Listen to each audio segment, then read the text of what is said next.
தானியேல் புஸ்தகம் 12ஆம் அதிகாரம் 4வது வசனத்துல ஆண்டவர் தானியேலுக்கு அநேக காரியங்களை வெளிப்படுத்துகிறார். வெளிப்படுத்தி விட்டு எல்லாவற்றையும் அவனிடத்துல சொல்லிவிட்டு கடைசியா தானியேலை பார்த்து ஆண்டவர் சொல்லுகிறார், இந்த புஸ்தகத்தில் உள்ள வார்த்தைகளை முத்திரை போடு, அப்பொழுது புதைபொருளாக வைத்து முத்திரை போடு, அப்பொழுது அநேகர் இங்கும் அங்கும் ஓடி ஆராய்வார்கள், அறிவும் பெருகி போகும் என்றார். இந்த வசனத்தின்படி ஆண்டவர் தானியேலுக்கு அநேக காரியங்களை வெளிப்படுத்துகிறது நாம் பார்க்கிறோம். ஆனால் இந்த தானியேல் புஸ்தகத்தை நீங்கள் படிக்க விரும்புகிறவர்கள் அல்லது அதை தியானிக்க விரும்புகிறவர்கள் இதை நீங்கள் 2 பகுதியாக பிரித்து படிக்கணும். படிக்கும் பொழுது முதல் 6 அதிகாரத்தை நீங்கள் தானியேலுடையதான வாழ்க்கையில் நடந்ததான சம்பவங்கள், 1ஆம் அதிகாரம் முதல் 6வது அதிகாரம் வரைக்கும் தானியேல் வாழ்க்கையில் நடந்த சம்பவங்கள், அதை ஒட்டி நடந்ததான ஊழியங்கள் எல்லாம் இருக்கும். 7ஆம் அதிகாரத்திலிருந்து 12ஆம் அதிகாரம் வரைக்கும் தானியேலுக்கு தனிப்பட்ட முறையிலே கர்த்தர் தந்த தரிசனமும் வெளிப்பாடுகளும் இருக்கும். முதல் அதிகாரத்தில் நீங்கள் பார்க்கும் பொழுது தானியேல் அங்கே கொண்டு வரப்படுகிறார். அந்த இடத்துல ராஜாவுடைய போஜனத்தினால் தீட்டுப்பட மாட்டேன் என்று சொல்லுகிறார். அப்படிப்பட்ட காரியங்களை நாம் பார்க்கிறோம். 2ஆம் அதிகாரத்திலே நேபுகாத்நேச்சாருடைய சொப்பனம், அதற்கு ஒரு விளக்கத்தை கொடுக்கிறார். 3ஆம் அதிகாரத்திலே ஒரு சிலை செய்யப்படுகிறது. ஷாத்ராக் மேஷாக் ஆபேத்நேகோ வணங்க மறுக்கிறார்கள். அதனால் ஏற்படக்கூடியதான ஒரு எழுப்புதலை அங்கே பார்க்கிறோம். 4ஆம் அதிகாரத்திலே நேபுகாத்நேச்சார் காணுகிற இன்னொரு சொப்பனம், அதற்கு தானியேல் விளக்கம் கொடுக்கிறார். 5ஆம் அதிகாரத்தில் பெல்ஷாஷாரை குறித்து சொல்லப்படுகிறது. அங்கே அவனுக்கு ஒரு விளக்கத்தை கொடுக்கிறார். 6ஆம் அதிகாரத்திலே சிங்கக்கபிலே தானியேலை கொண்டு போய் விடுகிறதான அந்த சம்பவம் இருக்கிறது. இது அதோடு கூட தானியேலுடையதான வாழ்க்கையில் நடந்த சம்பவங்கள் முடிவு பெறுகிறது. ஆண்டவர் 6ஆம் அதிகாரத்தை எப்படி முடிக்கிறார்னா, தரிவின் காலத்திலும் கோரேசின் நாட்களும் பெர்ஷியா காலத்திலும் அவனுடைய ராஜ்யம், அவனுடைய காரியம் எப்படி இருந்தது, ஜெயமாயிருந்தது அப்படின்னு முடிச்சிட்டார். இப்ப 7ஆம் அதிகாரத்துல இருந்து தனிப்பட்ட முறையில் அவருக்கு என்னென்ன காரியங்கள் எல்லாம் வெளிப்படுத்தப்பட்டது அப்படிங்கிறது, அது முன்னுக்கு பின் இருக்கும். பாத்தீங்கன்னா 7ஆம் அதிகாரத்தில் உள்ளதுக்கும் 8ஆம் அதிகாரத்துக்கும் முன்னுக்கு பின் இருக்கும். ஆனால் அது எல்லாமே அவருக்கு தரிசனத்தின் வழியாக வரிசைக்கிரமமாக இருக்கும். 7ஆம் அதிகாரத்திலும் 4 மிருகங்களை குறித்து பார்க்க முடியும். 8ஆம் அதிகாரத்தில் 2 ஆட்டுக்கடாக்களை குறித்து பார்க்க முடியும். 9ஆம் அதிகாரத்தில் 70 வாரக்கணக்கை பார்க்க முடியும். 10ஆம் அதிகாரத்தில் அவர் கொடுக்கப்படுகிறதான ஜெபத்துக்கான பதிலை குறித்து நாம் பார்க்க முடியும். இப்படி ஆண்டவர் 11ஆம் அதிகாரத்தில் வடதேச ராஜா தென்தேச ராஜாவை குறித்து பேசுகிறார். 12ஆம் அதிகாரத்தில் முடிவுரை பேசுகிறார். இது எல்லாத்தையும் வெளிப்படுத்தி விட்டு ஆண்டவர் என்ன சொல்றாரு, இவைகளை நீ என்ன செய்ய, முத்திரை போடு அப்படிங்கிறார். அதோட அர்த்தம் என்ன அப்படின்னு கேட்டீங்கன்னா, இந்த காரியங்கள் முடிவு காலத்துக்கு உரியதா இருக்கிறது. சில காரியங்கள் அந்த காலத்துக்குரியதா இருக்கும். அந்த காலத்துக்குரிய காரியத்தை அப்பொழுதே ஆண்டவர் வெளிப்படுத்தி கொடுக்கிறார். உதாரணமா நேபுகாத்நேச்சாரை பத்தி சொல்லுவாரு, அது அங்கே இருக்கும், வெளிப்படுத்தி கொடுத்துருவாரு. அடுத்து வரக்கூடியதான மேதிய பெர்ஷியா சாம்ராஜ்யத்தை பத்தி சொல்லியிருப்பாரு. அதை தானியேல் கண்கூடாக பார்ப்பார், நடக்கிற சம்பவங்களா பார்ப்பார். ஆனா அதுக்கு பின்னாடி வரக்கூடிய கிரேக்க சாம்ராஜ்யத்தை குறித்தோ ரோம சாம்ராஜ்யத்தை குறித்தோ அவர் பார்க்க மாட்டார். அது வெறும் தீர்க்க தரிசனமாய் மட்டும் இருக்கும். இப்படி ஆண்டவர் சொல்லுகிறார். இதுல கடைசி காலத்துக்கு என்று தனியாக கொஞ்சம் காரியங்கள் இருக்கிறது. அதை ஒரு புஸ்தகமாக எழுதி முத்திரை போட சொல்லுகிறார். பட் இன்னைக்கு நாம அதை பத்தி பார்க்க போகிறது இல்ல. முத்திரைகளை பத்தியோ அதோட புஸ்தகத்தை குறித்து நான் பார்க்க போகிறது இல்லை. கர்த்தருக்கு சித்தமானால் நாளை மறுநாள் அதை குறித்து நான் பார்க்கலாம். இன்னைக்கு நம்ம என்ன பார்க்க போகிறோம்னா, அதுல பர்டிகுலராக இந்த புஸ்தகத்தை படிக்கிற காலகட்டம் எப்படி இருக்கும் என்று ஆண்டவர் சொல்லுகிறார். அங்கே வசனம் சொல்லுது, இந்த புஸ்தகத்தை முத்திரை போடு, அப்பொழுது அநேகர் இங்கும் அங்கும் ஓடி ஆராய்வார்கள், அறிவும் பெருகி போகும் என்றார். அநேகர் இங்கும் அங்கும் ஓடி ஆராய்வார்கள், அறிவும் பெருகி போகும். இது கடைசி காலத்துக்குரிய மிக முக்கியமான அடையாளங்களில் ஒன்று. இயேசு கிறிஸ்து நிறைய அடையாளங்களை நமக்கு சொல்லுகிறார் என்று சொல்லி பார்க்கிறோம். இதுல ஒரு அடையாளம் கொடுக்கப்படுகிறது. என்ன அப்படின்னு கேட்டீங்கன்னா, கடைசி காலத்துக்குரிய அடையாளம் என்ன அப்படின்னா, அநேகர் இங்கும் அங்கும் ஓடி ஆராய்வார்கள் அப்படின்னு. முதலாவதாக ஆராய்ச்சியை குறித்தும் அதில் சொல்லப்படுகிறதான காரியங்களை குறித்து நாம் பார்க்கிறோம். அநேகர் இங்கும் அங்கும் ஓடி ஆராய்வார்கள். அப்ப இந்த ஆராய்ச்சி என்பது ஏதோ கடைசி காலத்துல நடக்க வேண்டிய ஒரு விஷயமா அப்படின்னு சொல்லி கேட்டீங்கன்னு சொன்னா, கடைசி காலத்து விஷயம் அல்ல. 2000 வருஷத்துக்கு முன்னாடியே வானசாஸ்திரிகள் என்ன செய்யறாங்க, கிழக்குல இருந்து யூதருக்கு ராஜாவாய் பிறந்திருக்கிறவர் எங்கேன்றதை எதை வச்சு கண்டுபிடிச்சாங்க, ஒரு நட்சத்திரத்தை வச்சு கண்டுபிடிக்கிறாங்க. நட்சத்திரத்தை வச்சு கண்டுபிடிச்சு, இந்த நட்சத்திரம் இந்த இடத்துல வந்தா யூதருக்கு ராஜாவாய் பிறந்திருப்பாரு அப்படின்னு சொல்லி அவர்கள் அப்பவே என்ன செய்யறாங்க, ஆராய்ச்சியை தொடங்கிட்டாங்க. அதுக்கு முன்னாடியும் ஆராய்ச்சி இருக்கு. ஏறக்குறைய இயேசு கிறிஸ்து பிறப்பதற்கு 500 வருஷத்துக்கு முன்னாடியே ஹேண்ட் யூனிவர்சிட்டியில நிறைய ஆராய்ச்சிகளோட குறிப்புகள் எல்லாமே இருக்கு. சோ அப்போ அங்கும் இங்கும் ஓடி ஆராய்வார்கள் அப்படிங்கிறதான இந்த தீர்க்க தரிசனத்தினுடையதான காரியம் எப்படி இருக்கும் அப்படின்னா, பொதுவா எனக்கு ஒரு வேத பண்டிதர் சொல்லி கொடுத்தாரு. என்ன சொல்லி கொடுத்தாருன்னா, பூமி அதிர்ச்சி அப்படின்னு ஆண்டவர் ஒரு அடையாளத்தை சொல்றாருன்னா, பூமி அதிர்ச்சி எல்லா காலத்திலும் இருக்கும். ஆனால் பூமி அதிர்ச்சிகள் இன்க்ரீஸ் ஆகி அந்த காலகட்டத்தை போல பூமி அதிர்ச்சிகள் எந்த காலத்திலுமே இருக்காது, அந்த அளவுக்கு இருக்கும். அதுதான் நமக்கு அடையாளம் அப்படிம்பாரு. அது எவ்வளவு தூரம் இன்க்ரீஸ் ஆகி எந்த அளவுக்கு உச்சநிலை அடையுதோ அதான் நமக்கு அடையாளம். அதே மாதிரிதான் இந்த ஆராய்ச்சியினுடைய அளவை நீங்க பாத்தீங்கன்னா அப்படியே வரிசை கிரமமா இருக்கும். கொஞ்சம் கொஞ்சமா ஆராய்ச்சி நடந்துகிட்டே இருந்துச்சு. எல்லா காலகட்டத்திலும் ஆராய்ச்சி இருக்கு.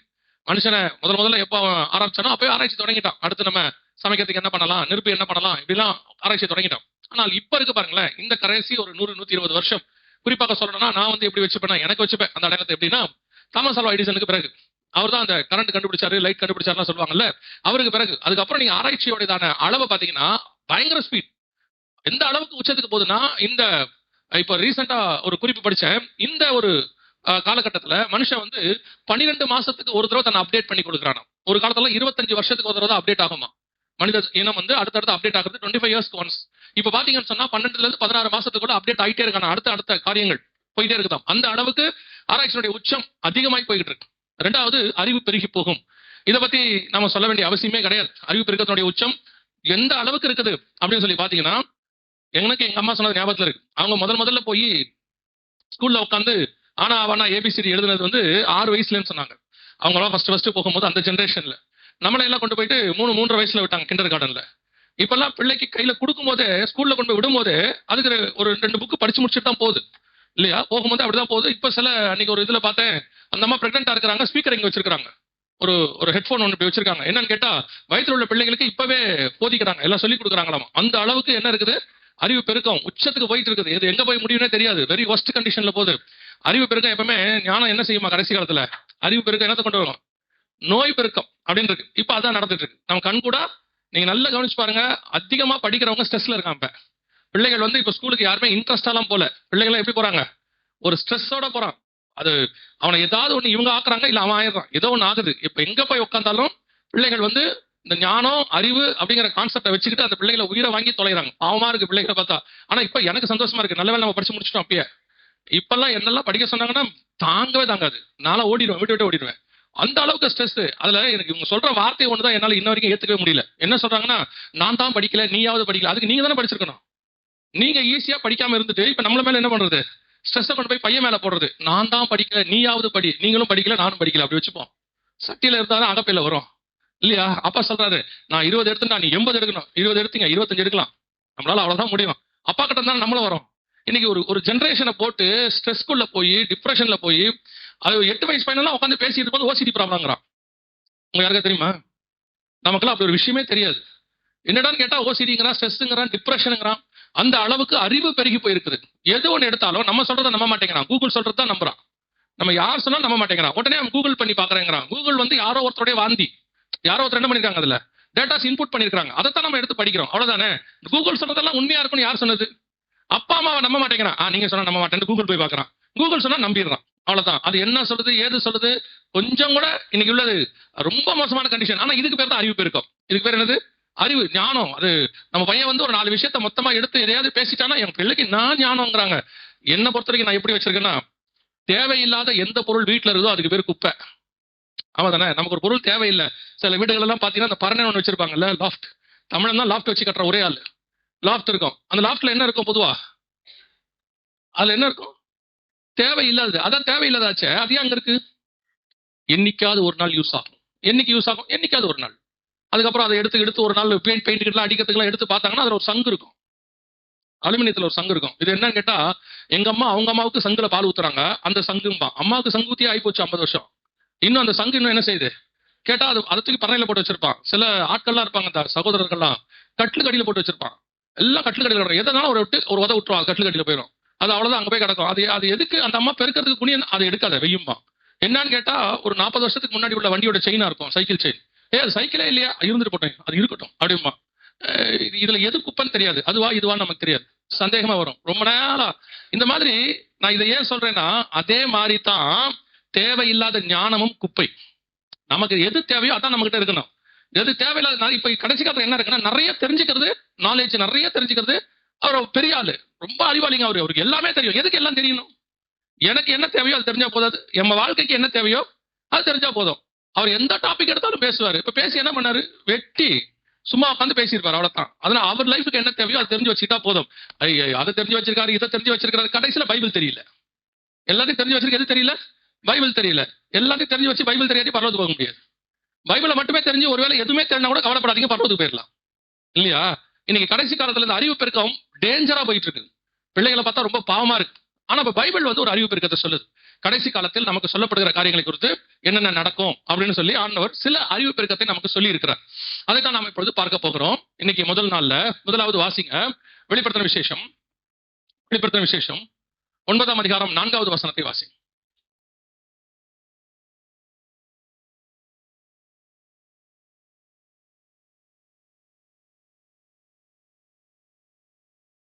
ம் 6வது வசனம்.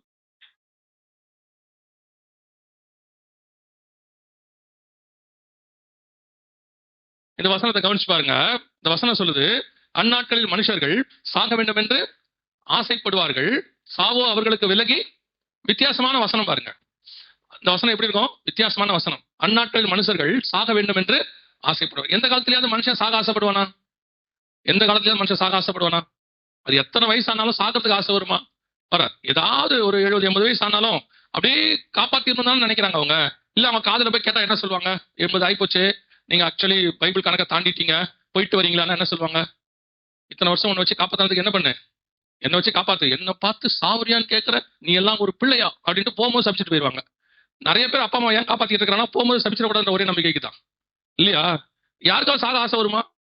சில நேரத்துல இந்த வீட்டுல இருக்கிற அம்மா சும்மா இல்லாம நம்ம கிட்ட சொல்லும், அது ஆசை காட்டுறது நம்மள. பேசாம இருக்கிறதுக்கு செத்து தொலைலான்னு நினைக்கிறேன். அவனும் நினைக்கிறான், ஓகே ஏதோ ஒரு நல்ல விஷயம் நடக்கும் போல, நம்ம போக போது போல அப்படின்ட்டு நான் இங்க இருக்கிறதுக்கு பேசாம செத்து தொலைலாங்க. போகவே போகாது. பார்த்துருக்கீங்களா? போகவே போகாது. இல்லைன்னா நீங்க கூப்பிட்டு வேணா பாருங்களா ஒரு நாள், ஏமா நீ தான் சொல்றிய போகுமா, நீ ரொம்ப நாளா சொல்லிட்டு இருக்கியே இருக்கிறதுக்கு பேசாம நான் செத்து தொலைகிறேன்னு வரியா? நான் ஏன் சாகணும்? அது எல்லாரையும் அனுப்பிட்டு தான் போவோம். சாகர ஆசை யாருக்கு என்ன செய்யாது? யாருக்கும் வராது. சாகர ஆசையே வராது. ஏன்னா அந்த உயிர் ஆசைன்னு ஒண்ணு இருக்குல்ல, அது நமக்கு இல்ல, சின்ன எறும்பு கூட இருக்கும். அந்த எறும்பை நீங்க சாகடிக்க போனீங்கன்னா அது என்ன செய்யும்? தப்பிச்சு ஓடும். அதுக்கு அந்த உயிர் ஆசை எல்லாருக்கும் உண்டு. அப்படி இருக்கும் பொழுது இந்த வசனம் என்ன சொல்லுதுன்னா, மனுஷர்கள் அந்நாட்களில் சாக வேண்டும் என்று ஆசைப்படுவார்கள், சாவோ அவர்களுக்கு விலகி. இது எதை பத்தினதான வசனம் கேட்டீங்கன்னா, 9ஆம் அதிகாரம் நடக்கிறது எப்பன்னு கேட்டீங்கன்னா, வருகைக்கு பின்னாடி 7ஆம் அதிகாரம் 9ஆம் வசனத்துல சபை எடுத்துக்கொள்ளப்படுகிறது. சபை வந்து எங்க இருக்கு? சிங்காசனத்துக்கு முன்பாக, ஆட்டுக்குட்டியானுக்கு முன்பாக நிற்கிறது. 8ஆம் அதிகாரத்துல இருந்து வாதை ஆரம்பிக்கிறது. அதாவது உபத்திரவ காலம் ஆரம்பிக்குது. 1ஆம் காலம், 2ஆம் காலம், 3ஆம் காலம்னா ஊதப்படுது. அப்படி ஊதப்படும் போது உபத்திரவம் கூடிக்கிட்டே போகும். கைவிடப்பட்ட சபைக்கு உபத்திரவம் என்ன செய்யும்? கூடிட்டே போகும். அப்ப கூடிட்டே போகும்பொழுது ஒரு காலகட்டத்தில் மனுஷன் என்ன நினைப்பானா, நடக்கிற வாதையை குறித்து பார்த்துட்டு அவன் என்ன நினைப்பானா, பேசாம இருக்கிறதுக்கு என்ன செஞ்சிடலாம்? செத்துடலாம். ஆனால் வசனம் சொல்லுது, சாவோ அவர்களுக்கு விலகி. இது எப்படி நடக்கும்?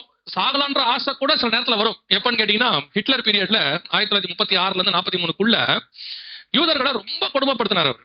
கொடுமையின் உச்சத்துல. அப்போ யூதர்கள் என்ன நினைச்சாங்கன்னா, தற்கொலை பண்ணி செத்தா நரகத்துக்கு போயிருவோம், இயற்கையா மரணம் வந்துடாதா, ஆண்டவர் நமக்கு இயற்கை மரணத்தை கொடுத்துட மாட்டாரா, இவங்கிட்ட தப்பிச்சிட மாட்டோமா அப்படின்னு அவ்வளவு கொடுமை ஹிட்லர் கையில இருந்துச்சு.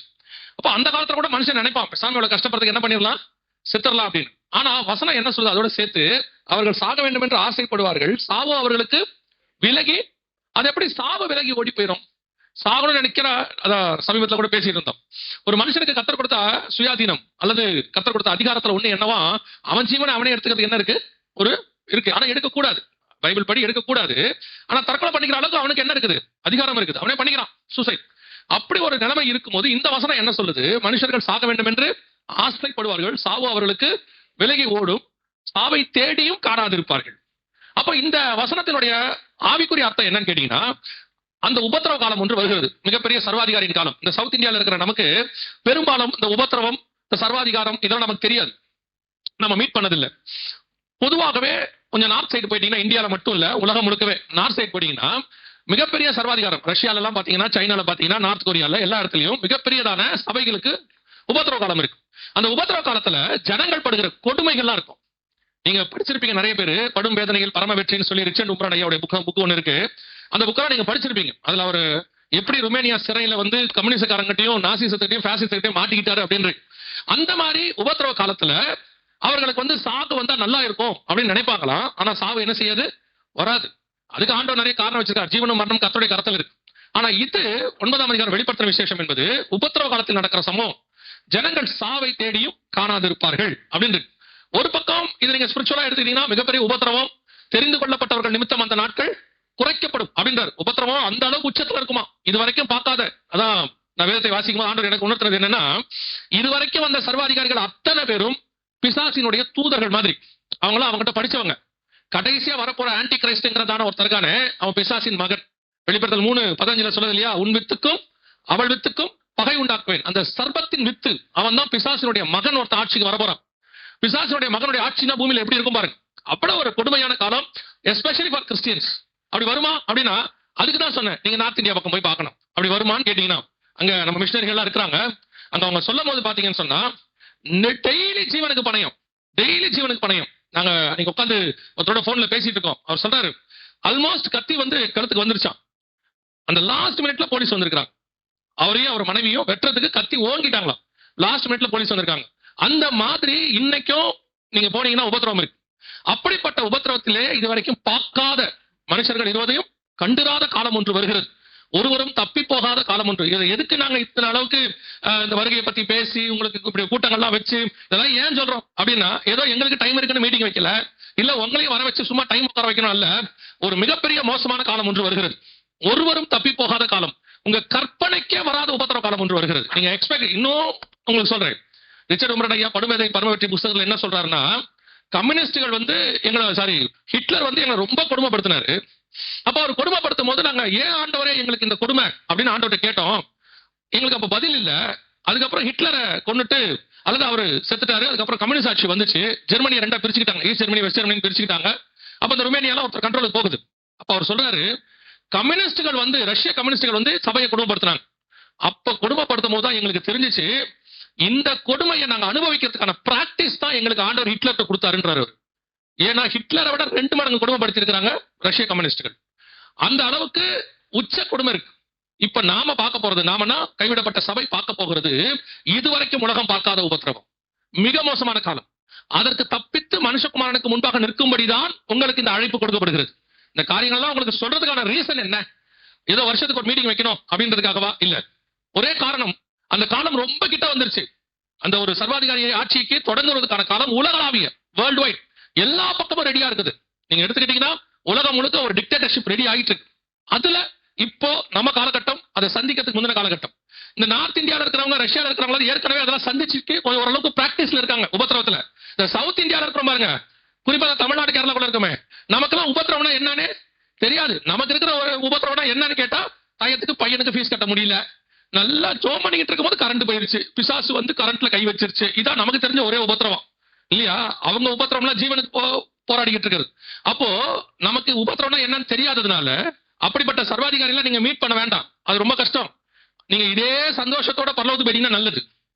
நீங்க பாட்டுக்கிட்டு எதையாவது மாட்டிக்கிட்டீங்கன்னு வச்சுக்க, ரொம்ப கஷ்டம் நமக்கெல்லாம். நான் பயத்துக்காக சொல்லவில்ல, நமக்கு ஆண்டவர் நல்ல வாய்ப்பு வச்சிருக்கிறார். அதுக்கு முன்பதாகவே மனவாட்டியை கூட்டிக் கொண்டு கத்தர் போக விரும்புகிறார். அல்லேலூயா. எனவே நமக்கு இந்த 9ஆம் அதிகாரம் 4-5 வசனம் 6வது வசனம் எதை சொல்லுதுன்னா, உபத்திரவ காலத்தில் நடக்கிற சம்பவம். அந்நாட்களில் அவங்க என்ன பண்ணுவாங்களாம், சாகவை தேடியும் காணாது இருப்பார்கள். அந்த எத்தனை வருஷத்துக்கு இது நடக்கும்னு கேட்டீங்கன்னா 7 வருஷத்துக்கு நடக்கும். எத்தனை வருஷத்துக்கு? உபத்திரவ காலம் 7 வருஷம். நம்ம தானியேல் புஸ்தகம் 9:27 வாசிக்கிறோம் இல்லையா? அவர் 1 வாரம் அளவும் அப்படின்னு அந்த 7 days 7 years கணக்கு. அந்த உபத்திரவம் 7 வருஷம். அந்த 7 வருஷத்துல நடக்கிற சம்பவத்தை தான் இங்க சொல்றாங்க. அந்த 7 வருஷத்தில் அவர்கள் சாவை தேடியும் காணாது இருப்பார்கள். சாக வேண்டும் என்று ஆசைப்படுவார்கள், சாவோ விலகி ஓடி போகும். அது எப்படி சாத்தியம்? சாவை தள்ளி போட முடியுமா அப்படின்னா, இப்ப ரீசெண்ட் டேஸ்ல நான் பார்த்த ஒரு சில காரியங்கள், கொஞ்சம் ஆல்மோஸ்ட் அவங்க ஜீவன் போயிடுச்சுனாலும் இந்த ஹாஸ்பிட்டல்ல வெண்டிலேட்டர்ல வச்சு அவங்க என்ன பண்றாங்க, ஜீவன் இருக்கிற மாதிரியே என்ன பண்றாங்க, காப்பாத்த இருக்கு, அந்த உயிரை இழுத்து பிடிச்சிட்டே இருக்கிறாங்க. மற்றபடி எந்த அசைவும் இல்லை. ஆனா என்ன இருக்குது, மூச்சு மட்டும் வந்துகிட்டே இருக்குது. அந்த அவங்களுக்கு மரணம் வரல. அவங்க வெண்டிலேஷன் எடுத்தாங்கன்னா என்ன ஆயிடுது, மரணத்தை தழுவிடுறாங்க. அப்ப அந்த ஜீவன் அவங்க மூச்சு விழுக்கிறதுக்கு இந்த ஆக்சிஜனை கொடுத்து ஆர்டிபிஷியலா அவங்கள மூச்சு இழுக்க வைக்கிறாங்க. அப்ப ஜீவனை விட வைக்கிறதுக்கும் இழுத்து பிடிக்கிறதுக்கும் மனுஷன் இப்ப என்ன ட்ரை பண்றான், ட்ரை பண்ணிட்டே இருக்கிறான். அவன் டாக்டர் அவர் கொடுக்கணும் ரிப்போர்ட், ஜீவன் போயிடுச்சுன்னு. ஆனா போனீங்கன்னா ஆக்சிஜன் லெவல் இருக்கு, அவருக்கு ஓடிட்டு தான் இருக்கு, அவருக்கு கையில பிடிச்சு பார்த்தா பல்ஸ் இருக்கு. ஆனா வெண்டிலேட்டர் எடுத்தா என்ன ஆயிடுது, போயிடுது. அப்ப நம்முடைய ஜீவன் இப்ப நம்மளால போகாம இன்னொருத்தர் நினைச்சா போக வைக்கிற இடத்துக்கு வந்திருக்கு. அவங்க நினைச்சா இழுத்து பிடிக்க முடியும். 3 நாளைக்கோ 1 வாரத்துக்கோ 10 நாளைக்கோ. ஒரு தனியார் ஹாஸ்பிட்டல்ல நண்பருடைய அம்மாவுக்கு நடந்த சம்பவம். கிட்டத்தட்ட ஒரு 3 வாரமா அங்க இருக்கிறாங்க. அந்த பையனும் பணம் கட்டிட்டே இருக்காரு. ஆல்மோஸ்ட் 24 லட்சம் கட்டிட்டாரு. கட்டின பிறகு பையன் கிட்ட காசு இல்ல.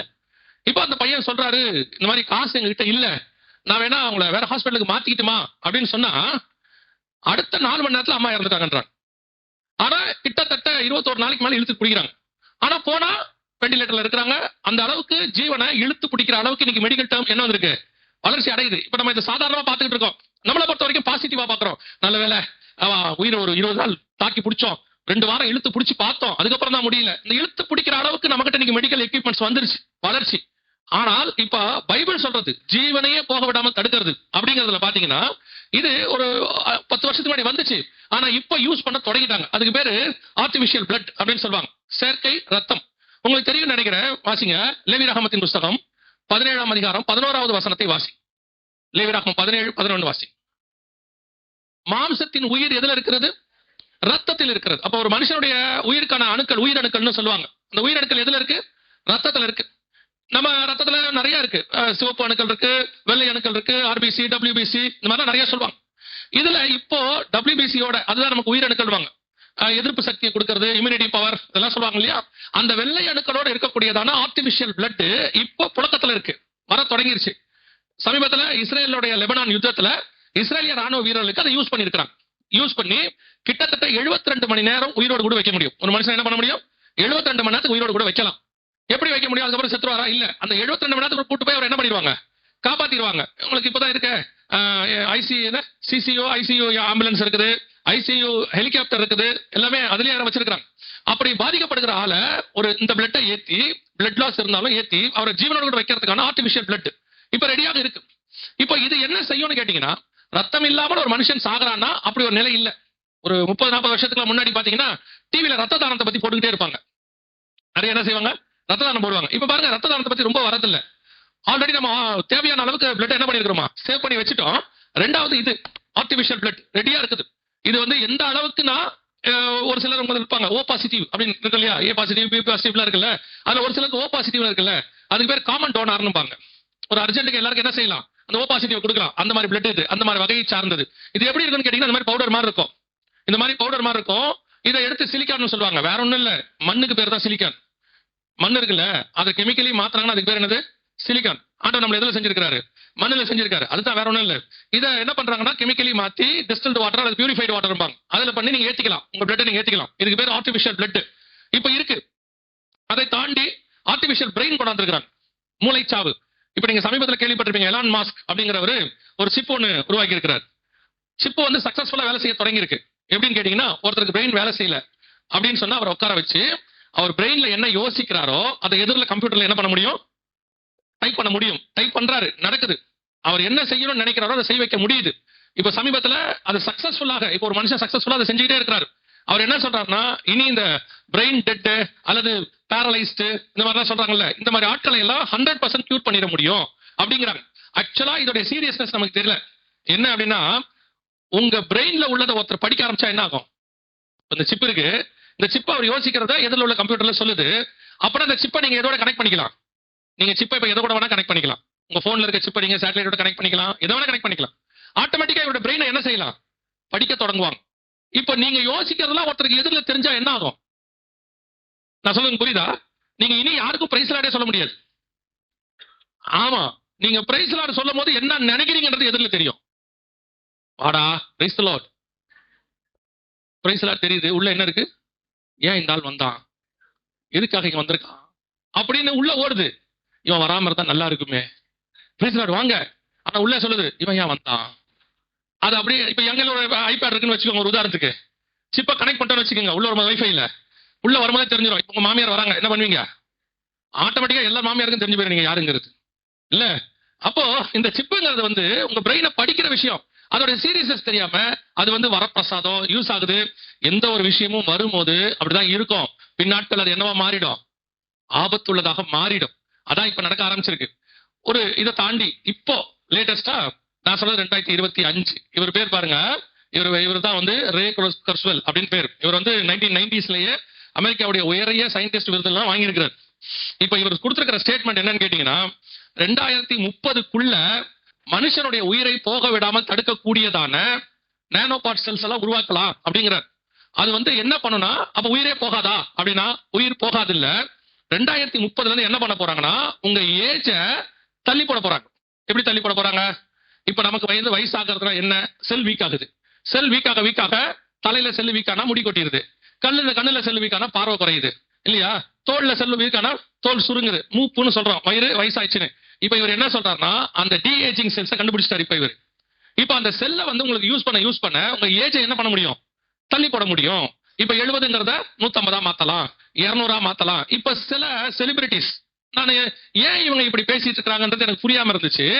ஆனா இவருடைய ஸ்டேட்மெண்ட் படிச்ச பிறகுதான் ஏன் சில பெரிய படித்த சயின்டிஸ்ட் எல்லாம் சொல்லும் போது என்ன சொன்னாங்கன்னா, அடுத்த 250 வருஷத்துக்கு நான் இருப்பேன், 150 வருஷத்துக்கு நான் இருப்பேன் அப்படின்னு பேசிட்டு இருந்தாங்க. எவ்வளவு கான்பிடண்டா இவங்க பேசுறாங்க, எதை வச்சு பேசுறாங்க அப்படின்னு பார்த்தா, இப்ப இவர் சொல்றாரு 2030ல இருந்து இந்த டி ஏஜிங், அந்த வயசாகிறத குறைக்க முடியும், குறைக்க பண்ணி நம்மளோட ஏஜை இன்க்ரீஸ் பண்ண முடியும்.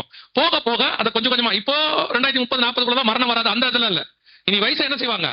70ங்கிறத 80 ஆக்குவாங்க, 80ங்கிறத 100 ஆக்குவாங்க. இப்படி ஆக்க நம்ம நிறைய காலம் உயிர் வாழலாம் அப்படின்னு இவரு சொல்றாரு.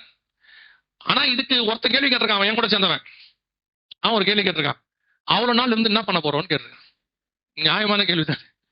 நானும் அந்த கன்ஃபார்ம் அந்த கேள்வி கேட்டிருப்பேன். அதுல ஒருத்தர் கேட்டிருக்காரு, சரி இவ்வளவு சொல்றீங்களே, நாங்க இவ்வளவு நாள் இருந்து என்ன பண்ண போறோம் அப்படின்னு கேட்டிருக்கிறேன். அது நியாயம்தான். சோ கவனிச்சுக்கொள்ளுங்க, மனுஷனுடைய மரணத்தை தள்ளி போடுகிற விஷயம் என்ன ஆகுது? கொஞ்சம் கொஞ்சமாக. இனி உங்கள் ஜீவனை உங்க இஷ்டப்படி எடுக்க முடியாது. இப்ப நீங்களே விரும்புறீங்க, ஹாஸ்பிட்டலுக்கு போய் நான் உயிரோட இருக்கணும், இன்னும் கொஞ்ச நாள் விரும்புறீங்கல்ல. ஒரு பீரியட்ல நீங்கள் வேண்டாம், உபத்திரவம், செத்தா நல்லா இருக்கும் நினைக்கினாலும் சாக முடியாது.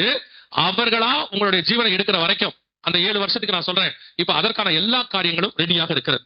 இப்ப ஆண்டவர் சொன்ன 9ஆம் அதிகாரம் வெளிப்படுத்தின விசேஷம் 6வது வசனத்துல சொல்லப்பட்ட சாவை தேடியும் காணாதிருப்பார்கள், சாவோ அவர்களுக்கு விலகி ஓடி போகும் என்கிறது நம் கண்களுக்கு முன்பாக தெளிவா தெரிய ஆரம்பிச்சிருச்சு. இனி நீங்க ஹாஸ்பிட்டலுக்குள்ள போயிட்டீங்கன்னா ஆல்மோஸ்ட் உங்களை சாக விடாம நிறுத்துறதுக்கு எப்படியோ நடக்கிறீங்களோ நடக்கலையோ, பாக்குறீங்களோ பார்க்கலையோ, உயிரை மட்டும் என்ன பண்ணி வச்சிருப்பாங்க, புடிச்சு வச்சிருப்பாங்க. அதற்கான எக்யூப்மெண்ட்ஸ் எல்லாம் இப்போ ரெடியாகவே இருக்கு. இது அதுக்கு அடுத்த லெவலுக்கு போகுது. இந்த நேரத்தில் இன்னொரு உபதேசத்தையும் உங்களுக்கு சொல்றேன். இந்த இமார்டல்ன்றதுனால ஒரு உபதேசம் சொல்றேன். நம்மாட்டல்ல கொஞ்சம் பேர் இருக்கிறாங்க இப்ப, சரியா? அவங்க என்ன சொல்லிட்டு இருக்காங்கன்னா, நமக்கு மரணமே கிடையாது. என்ன கிடையாது? மரணமே கிடையாது. நம்மளாம் 1000 வருஷம் உயிரோடு இருப்போம், 800 வருஷம் உயிரோடு இருப்போம். ஏன்னா ஆண்டவர் சொல்லிட்டாரு, ஒருவன் என்னை விசுவாசித்தாலும் மரியான், மரித்தாலும் பிழைப்பான். ஆண்டவர் சொல்லியிருக்காரு. இந்த வசனத்துடைய அர்த்தத்தை அவங்க என்ன செய்யல, புரிஞ்சுக்காம இப்ப என்ன உபதேசம் போயிட்டு இருக்குன்னா, இது இன்னைக்கு உள்ள ஒரு பெரிய குரூப் இருக்கு, தமிழ்நாட்டிலயும் இருக்கு, உலகளாவியும் இருக்கு. குறிப்பா தமிழ்நாட்டுல கொஞ்சம் செலிபிரிட்டி மாதிரி இருக்கிற ஊழியக்காரங்க என்ன பேசிட்டு இருக்காங்கன்னா, நான் 150 வருஷம் இருப்பேன், 200 வருஷம் இருப்பேன் அப்படின்னு. அவங்க பண்றது எல்லாமே பைபிளுக்கு அகைன்ஸ்ட் நல்லா தெரியுது. இந்த வார்த்தையுமே பைபிளுக்கு அகைன்ஸ்ட். ஏன்னு கேட்டீங்கன்னா, புதிய ஏற்பாட்டை பொறுத்த வரைக்கும் சீக்கிரம் பரலோகத்துக்கு போகிறது தான் புதிய ஏற்பாடு விரும்புது. பவுல் சொல்லும் போது சொல்றாரு, நான் இருப்பது உங்களுக்கு பிரயோஜனமாக இருக்கும், நான் போகிறது எனக்கு சந்தோஷம், என்னை விட்டா நான் போயிருவேன் அப்படிங்கிறார். நீங்க நல்லா கவனிச்சு பாருங்க, புதிய ஏற்பாட்டுல மரணம் ஜெயமாய், சோ மரணத்தை பத்தி நம்ம கடந்து பரலோகத்துக்கு போறத சந்தோஷமா தான் நினைக்கிறோமே ஒழிய, இங்க இருக்கிறத விட போறது பெருசுன்னு சொல்லும் நியூ டெஸ்ட்மென்ட். நீங்க சரியா கர்த்தரை புரிஞ்சுக்கிட்டீங்க, நீங்க உண்மையா அந்த வசனத்துக்கு பின்னாடி வாழ தொடங்கிட்டீங்கன்னா, இங்க வாழ உங்களுக்கு பிடிக்காது. ஒரு கடமைக்காக இருக்கிறோம், ஒரு வேலை இருக்கு, அதை முடிச்சிட்டோம், முடிச்ச உடனே என்ன பண்ணிடணும், கிளம்பி பரலோகத்துக்கு போயிட்டே இருக்கணும். சில ஆட்கள்லாம் பாத்தீங்கன்னு சொன்னா போகவே போகாது, சுத்தி இருக்கிறவங்க ஜோம் பண்ற வரைக்கும் போகாது. இப்ப வர அது எப்படி ஜோம் பண்ணுவாங்கன்னு கேட்டீங்கன்னா, நேரடியா சொன்ன பிரச்சனை வந்துடும். அதனால இப்போ ஒரு நல்ல வார்த்தை கத்து வச்சிருக்கான், தேவசித்தம் நிறைவேறும்படி ஜோம் பண்ணுங்க. அவன் தேவசித்தம்னா அவங்கள போட்டு தள்ள அர்த்தம். அவரோட தேவசித்தத்துக்கு இன்னும் அர்த்தம் என்ன? ஒரு ஒரு அம்மா என்ன கூப்பிட்டாங்க ஒரு தடவை, கூப்பிட்டு பிரதர் எங்க வீட்டுக்கு ஜோம் பண்ண முடியுமான்னாங்க. எதுக்காகன்னு கேட்டேன். எங்க அம்மா ஒரு 3 வருஷமா பெட்லயே இருக்காங்க, போகவே இல்லை, யாரோ ஜோம் பண்ணி பார்த்தாங்க, நீங்க வர முடியுமான்னு கேட்டாங்க. எனக்கு என்னன்னா, போறது பிரச்சனை இல்லை, ஒருவேளை நான் போய் ஜோம் பண்ணி அவங்க போயிட்டாங்கன்னு வச்சுக்கோங்க, அதுக்கப்புறம் எனக்கு மீட்டிங் எப்படி புக் ஆகும் பாருங்க. பிரதரை கூப்பிடுங்க, அம்மா போயிருவாங்க. இல்ல இழுத்துட்டு இருக்கீங்களா என்ன, நீங்க பிரதரை கூப்பிட்டீங்கன்னா 2 நிமிஷத்துல ஜோம் பண்ணி அனுப்பிச்சு வச்சிருக்கீங்க. இப்ப நம்ம எப்படி ஆக்கிடுவான், அவ்வளவுதான், தேவசித்தம் நிறைவேறுகிற ஊழியக்காரன் போட்டோவே போட்டுருவான். எதுக்கு சொல்றேன், இன்னைக்கு அந்த புதிய ஏற்பாட்டை பொறுத்த வரைக்கும் உங்களுக்கு எனக்கும் அடுத்தவன் போன்ற வரைக்கும் வெயிட் பண்ணக்கூடாது. கர்த்தர் எப்போ வாங்குறாரோ புறப்பட்டு போயிட்டே இருக்கணும். அதுதான் நியூ டெஸ்ட்மென்ட் நமக்கு ஆண்டவர் வச்சிருக்கிறது. இப்ப இங்கேயும் ஒரு உபதேசம் வந்திருக்கு, 150 வருஷம் உயிரோட இருக்க போறேன், 200 வருஷம் உயிரோட இருக்க போறேன் அப்படின்னு. நீ 20 வருஷம் இருக்கிறதே உயிரை வாங்குறோம். இதெல்லாம் 150 வரைக்கும் இருந்துச்சுன்னா என்ன ஆகும் யோசிச்சு பாருங்க.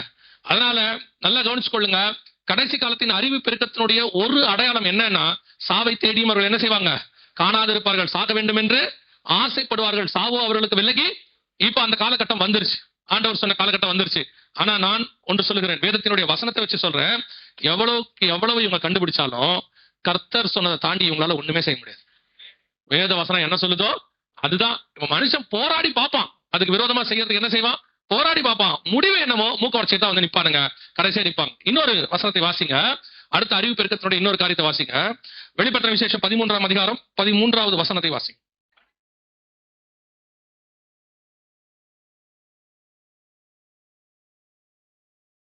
இந்த அக்கினியை உங்களால ஒண்ணுமே பண்ண முடியாது. வாசிக்கிறது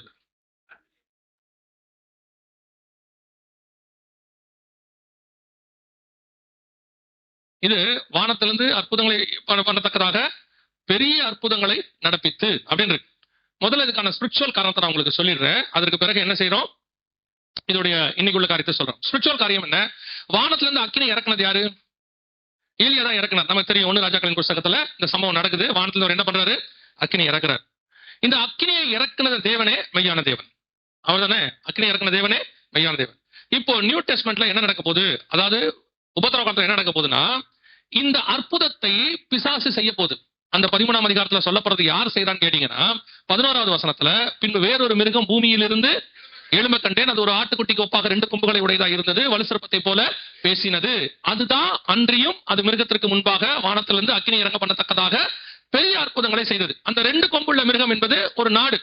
ஒரு மிருகம் 2 கொம்போடு எழும்பி வரும்னா பைபிளை பொறுத்த வரைக்கும் அது யாரை குறிக்குது, ஒரு தேசத்தை குறிக்கிறது. அதுக்கு முன்னாடி ஸ்பிரிச்சுவலா பாத்தீங்கன்னா, இது எலியா காலத்தில் ஒரு தீர்க்கதரிசி, தேவனுடைய தீர்க்கதரிசி வானத்துல அக்கினி இறக்கி அதை என்ன செய்யறாரு, ப்ரூஃப் பண்றாரு, அக்கினி இறக்குற தேவனே மெய்யான தேவன். இப்போ என்ன பண்ண போறாங்கன்னா, அந்த அற்புதத்தை கிட்டத்தட்ட 2600-700 வருஷத்துக்கு முன்னாடி செஞ்ச அற்புதத்தை திருப்பி செய்ய போறான்.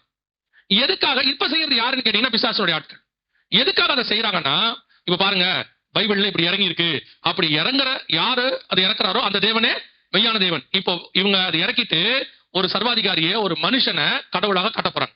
அவன் என்ன பண்ண போறான், இப்படிப்பட்ட அற்புதங்களை செய்வான். ஆனா அவன் செய்யற அற்புதம் கர்த்தர் செய்யற மாதிரி உண்மையான அற்புதம் அல்ல. வாசிங்க 2 தெசலோனிக்கேயர் 2ஆம் அதிகாரம் 7 முதல் வாசிங்க. 2 தெசலோனிக்கேயர் 2ஆம் அதிகாரம் 7வது வசனத்துல இருந்து வாசிச்சுட்டே வாங்க. அக்கிரமத்தின் ரகசியம் இப்பொழுதே கிரியை செய்கிறது. ம் ம் ம் ம் இது அந்த சர்வாதிகாரியை பத்தி சொல்லுது. தன் வாயின் சுவாசத்தினாலே அழித்து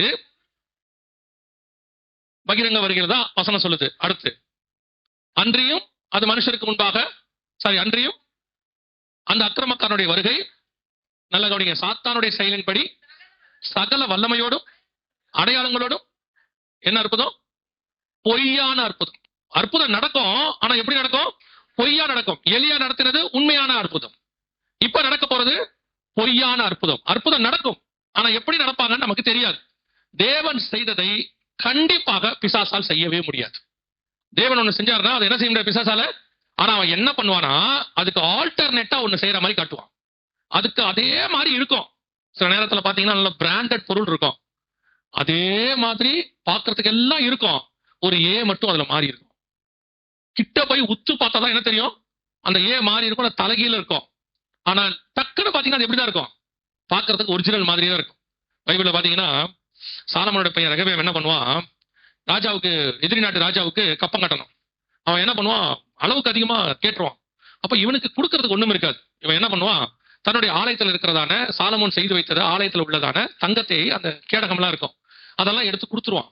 ஆனா ஜனங்க பார்த்தா என்ன ஆயிடும், பிரச்சனை ஆயிடும், ஆலயத்துல இருந்து கொடுத்துட்டானேன்னு சொல்லி. அதனால என்ன பண்ணுவானா, எல்லாத்தையும் வெங்கலத்துல செய்வானா. என்னத்தை செய்வான், வெங்கலத்துல செஞ்சுட்டு அதை தங்க முலாம் பூசிடுவான்.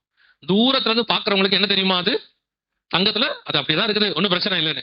ஆனா கையில பிடிச்சிருக்கிறவனுக்கு மட்டும் தெரியும் அது என்னது, வெங்கலம். அதே மாதிரிதான் பிசாசு நிறைய காரியங்களை பூமியில செய்யும்.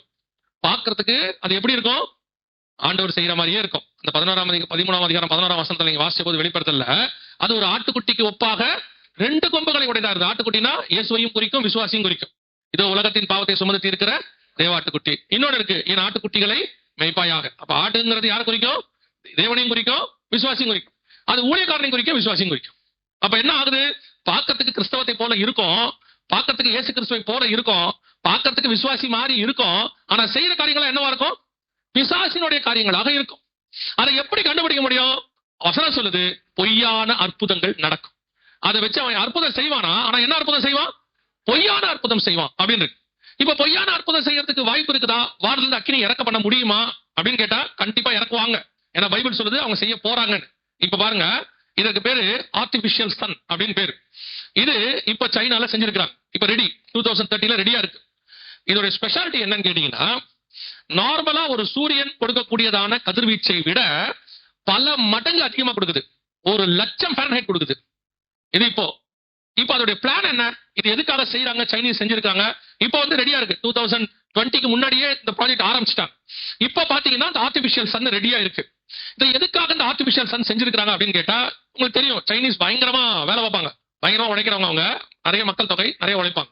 அவன் என்ன சொல்றான்னா, 12 ஹவர்ஸ்லாம் பத்தாது, இனிமேட்டு நமக்கு என்ன வேணும், 24 ஹவர்ஸ் வேணும்.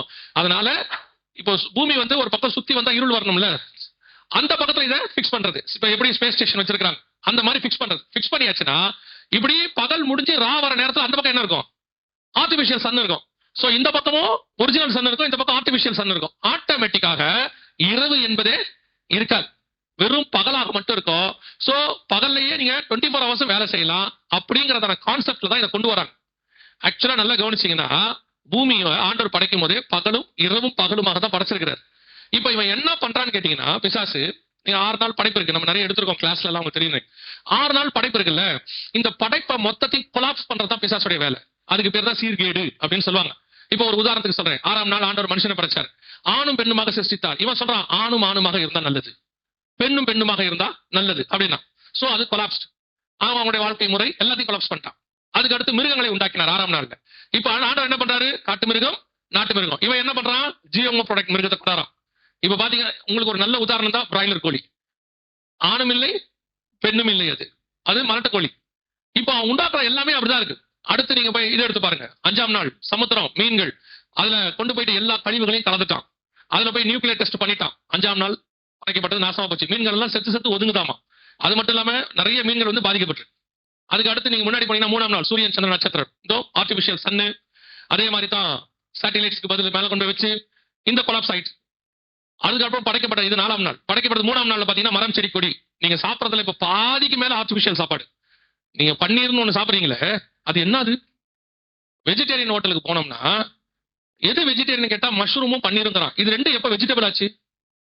இது ரெண்டுமே ஆர்டிபிஷியல் சாப்பாடு. இது ரெண்டுமே மரத்துல காய்க்கிறதே கிடையாது, எதுவும் கிடையாது. ஆனா வெஜ் ஆகி போச்சு. இப்ப நீங்க சாப்பிடுற சாப்பாடு எல்லாமே GMO product, genetically modified organ சொல்லுவாங்க. அந்த மாதிரி சாப்பாடு பாதிக்கு மேல ஆயிடுச்சு. இப்ப நீங்க சாப்பிடுற கட்டுக்குல இருந்து கத்திரிக்காயில இருந்து எல்லாமே அதான். அடுத்து 2ஆம் நாள் மேல உள்ள தண்ணீர் கீழே உள்ள தண்ணீர். இப்ப மேல தண்ணியே இல்ல, மழைய பெஞ்சா மொத்தமா பெய்யுது, இல்ல பெய்யறதே இல்ல. இப்ப கடைசியா ஆண்டவர் முதல் நாள் உண்டாக்குனது இரவும் பகலும் வெளிச்சம் உண்டாக கடவுள் என்றார். பகலுக்கு வெளிச்சத்துக்கு பகல் என்று பெயரிட்டார் இருக்கு இல்லையா, இரவுக்கு இருளுக்கு இரவு இரவு என்று பெயரிட்டார் இருக்குல்ல. இப்ப அந்த இரவே இல்லாம பண்றான். ஆர்டிபிஷியல் சன் கொண்டாடுறாங்க. கொண்டு வந்து முழுக்க முழுக்க ஆக்சுவலா இது எங்க இருக்கணும் நல்லா கவனிச்சு பாத்தீங்கன்னா, வெளிப்படுத்தல் 21ஆம் அதிகாரத்துல புதிய எருசலேம் பத்தி சொல்லும் போது ஆண்டவர் சொல்வாரு, நகரத்திற்கு வெளிச்சம் கொடுக்க சூரியனும் சந்திரனும் அதற்கு வேண்டுவதில்லை, அதில் பகலில் அதன் கதவுகள் அடைக்கப்படுவது இல்லை, ஏன்னா என்ன இல்ல, ராக்காலம் இல்லாது இருந்தது. இது வெளிப்படுத்தல் 21 இருக்கு. இது ஆண்டவர் செய்ய வேண்டியது புதிய எருசலேம்ல. இப்ப இதுக்கு ஆல்டர்னேட்டா இவன் செஞ்சுக்கிட்டு இருக்கான். அதுதான் நான் உங்களுக்கு சொன்னேன், கர்த்தர் எதை செய்தாலும் அதை பார்த்து இவன் ஒரு காப்பி அடிப்பான். இவன் கிரியேட்டர் கிடையாது பிசாசு, அவன் காப்பி அடிக்கிறவன். அதுக்கு ஏத்த மாதிரி ஒன்னு செய்வான், ஆனா அவனால ஒழுங்காவும் செய்ய முடியாது. அதான் பிரச்சனையே. ஆண்டவர் எதை செஞ்சாலும் ஒழுங்கா செய்யறாரு, நமக்கு ஏத்த. ஏன்னா அவர் செஞ்சதெல்லாம் யாருக்காக? மனுஷனுக்காக. இப்ப அவரு கரெக்டான டெம்பரேச்சர் வச்சிருக்கிறார். இவன் 1 லட்சம் எவ்வளவு வேணாலும், இது மனுஷனுக்கு என்ன உண்டாக்கும்? பாதிப்பு உண்டாகும். இவன் பாருங்க, இவனே ஒண்ணு கண்டுபிடிப்பான், அப்புறம் இவனே அதுக்கப்புறம் அது கெடுதல்னு சொல்லுவான்.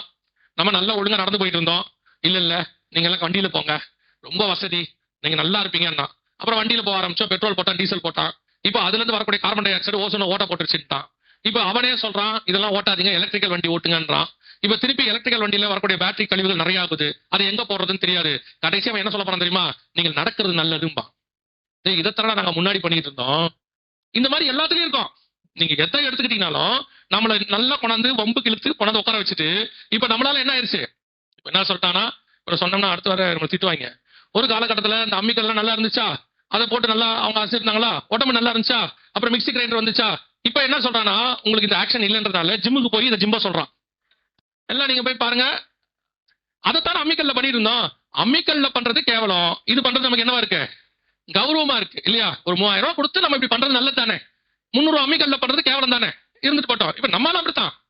யாரு, நான் பெண்களை மட்டும் சொல்லல, ஆண்கள் அப்படித்தான். ஆண்டவர் சொன்னாரு, அவர் பாட்டு என்ன சொன்னாரு, நல்ல வேலை பாடுறாரு. இல்ல அதெல்லாம் முடியாது, ஏசியில உட்காந்து வேலை பார்ப்பானா, சரி பாத்துக்கோன்னாரு. இப்ப ஏசியில வேலை பார்த்துட்டு கரெக்டா 5 மணிக்கு நடந்துட்டு இருக்கான், பறக்கா நடக்கிறான். யாராவது வரதுக்குள்ள ஏன்பா நடக்கிற, டாக்டர் நடக்க சொல்லியிருக்காரு. எங்க ஆண்டவர் சேர்த்து தான் செய்ய சொன்னார், வேலையும் நடக்கிறதையும். இப்ப தனித்தனியா செஞ்சுட்டு இருக்கான். சொன்னா திட்டுவான், நமக்கு எதுக்கு வம்பு, விட்டு போங்க இல்லையா?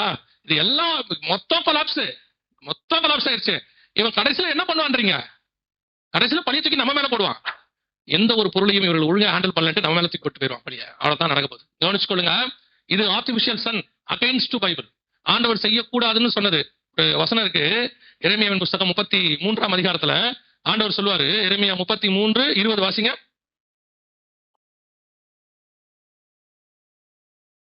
இந்த வசனம் நல்லா கவனிங்க.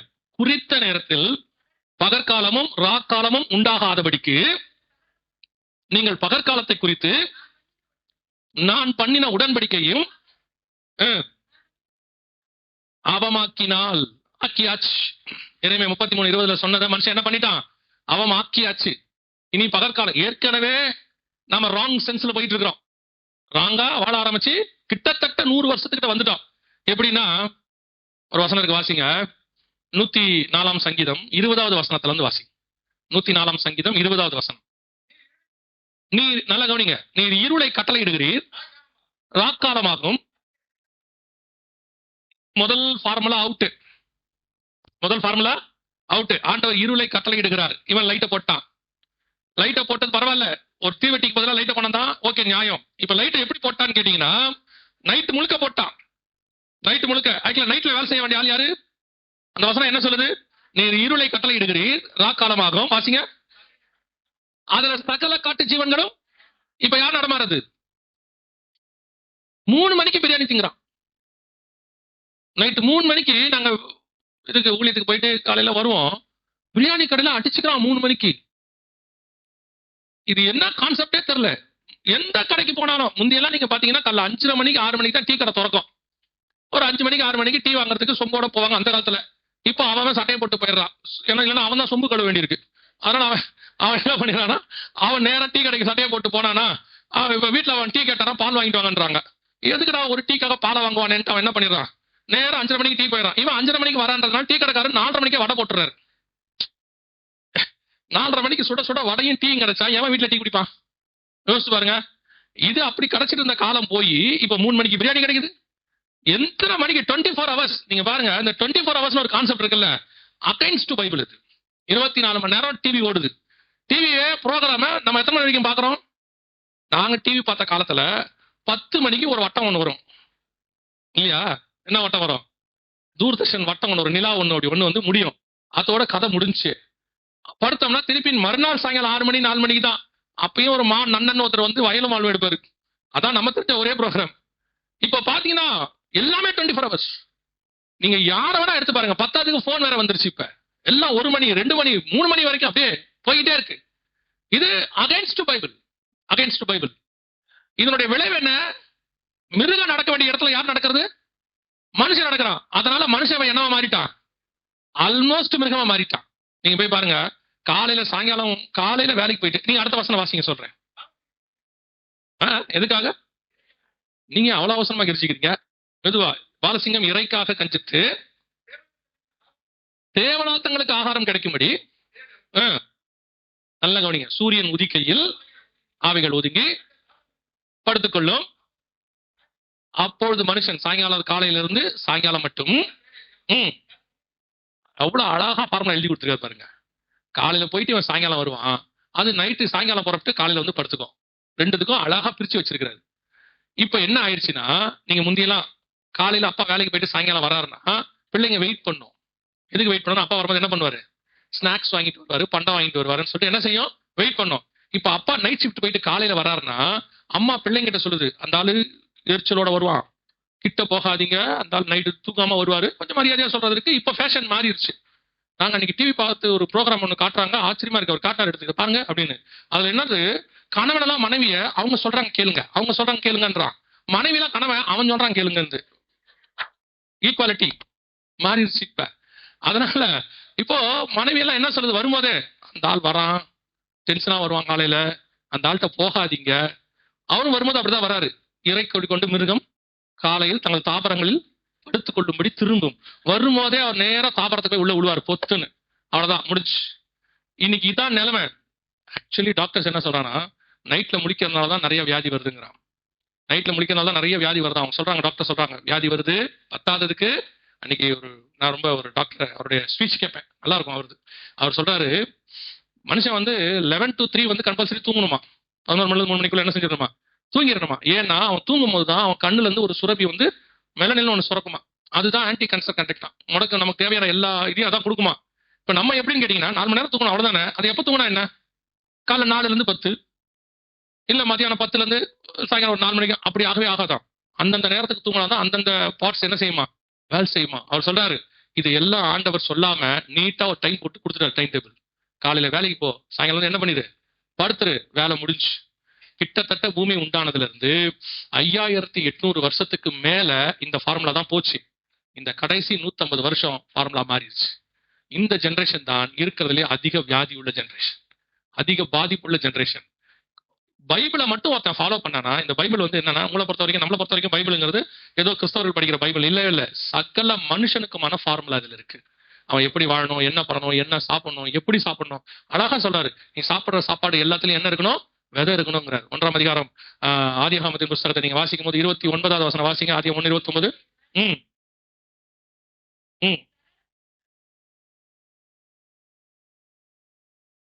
விதை தரும், பர்டிகுலர் அந்த வேர்டை சொல்றாரு பாருங்க, விதை தரும் சகல வித கனி விருட்சங்களாகிய உங்களுக்கு கொடுத்து, பர்டிகுலர் அந்த வேர்டை யூஸ் பண்றாரு பாருங்க, விதை தரும், விதை தரும் 2 தடவை சொல்லுவார் வசனத்துல. இப்ப நீங்க சாப்பிடுறது எல்லாமே சீட்லெஸ். இந்த கடைசி காலத்துல நீங்க சாப்பிடுறதுல பாதிக்கு மேல என்ன இருக்குது, சீட்லெஸ். பிராய்லர் கோழியில ஆரம்பிச்சு கிரேப்ஸ் வரைக்கும் நீங்க யூஸ் பண்ற எல்லாமே சீட்லெஸ். சீட்லெஸ் சாப்பிடக்கூடாதுன்னு பைபிள். சரி, இப்ப சொல்லுவான் அதெல்லாம் டெக்னாலஜி வளர்ச்சிங்க, சீட்லெஸ் தான் இப்போ அப்படின்னா, இது எத்தனை வருஷமா இருக்குன்னா, ஒரு 50ல இருந்து 60 வருஷமா தான் சீட்லெஸ் இருக்கு. அதுக்கு முன்னாடி சீட்லெஸ்ஸே கிடையாது, எல்லாமே சீடு தான். காட் சொன்னதை மட்டும், ஆண்டவர் சொன்னதை மட்டும் நீங்க கேட்டு கரெக்டா பைபிள் சொன்னபடி ஒரு மனுஷனுடைய வாழ்க்கையை அமைச்சு கொண்டால், அவனுடைய வாழ்க்கை எப்படி இருக்கும் தெரியுமா, அவன் சாகுற வரைக்கும் கர்த்தர் அவனை ஆசீர்வதிப்பார். நீங்க அதுக்கு வந்து ஆண்டவர் அறிஞ்சிருக்கணும்ன்றது 2வது, நித்திய ஜீவனுக்கு போறதுக்கு. ஆனா நார்மல் ஒரு மனுஷன் வியாதி இல்லாம வாழ்றதுக்கு என்னென்ன வேணுமோ எல்லாத்தையும் கர்த்தர் கரெக்டா எழுதி கொடுத்திருக்கிறார். அதை ஃபாலோ பண்ணதோட விளைவு இன்னைக்கு சீர்கேடாக மாறி இருக்கிறது. ஆண்டவர் சொன்னபடி கடைசி காலத்தில் இந்த சீர்கேடு அதிகமாயிருக்கு. வேதம் சொல்லுது, அவர்கள் பகலுக்கும் இரவுக்கும் உள்ள பிரமாணத்தை என்ன செஞ்சிருவாங்களாம், மாத்திடுவாங்க, அவமாக்கிடுவாங்க. இப்ப மாத்தியாச்சு. இப்ப வேதம் சொல்லுது, பொய்யான அற்புதம் நடக்க போகுது. ஏற்கனவே உங்களுக்கு சொன்னபடிதான் இப்போ ஆர்டிபிஷியல் சன் உருவாகிருச்சு. இதை ஒட்டி இன்னொன்னும் செஞ்சிருக்காங்க. ஆனா ஆண்டவர் சொன்ன வார்த்தை எவ்வளவு பர்ஃபெக்டா நிறைவேறி இருக்குது பாருங்க. இதுக்கு பேரு ஸ்பேஸ் ஸ்டேஷன் அப்படின்னு சொல்லுவாங்க. இதை பத்தி உங்களுக்கு நல்லா தெரியும், கிட்டத்தட்ட எத்தனை வருஷமா இது இருக்குது. இதை ஏன் உங்களுக்கு சொல்றேன் அப்படின்னா, ஒபதியாவின் புஸ்தகம் 4வது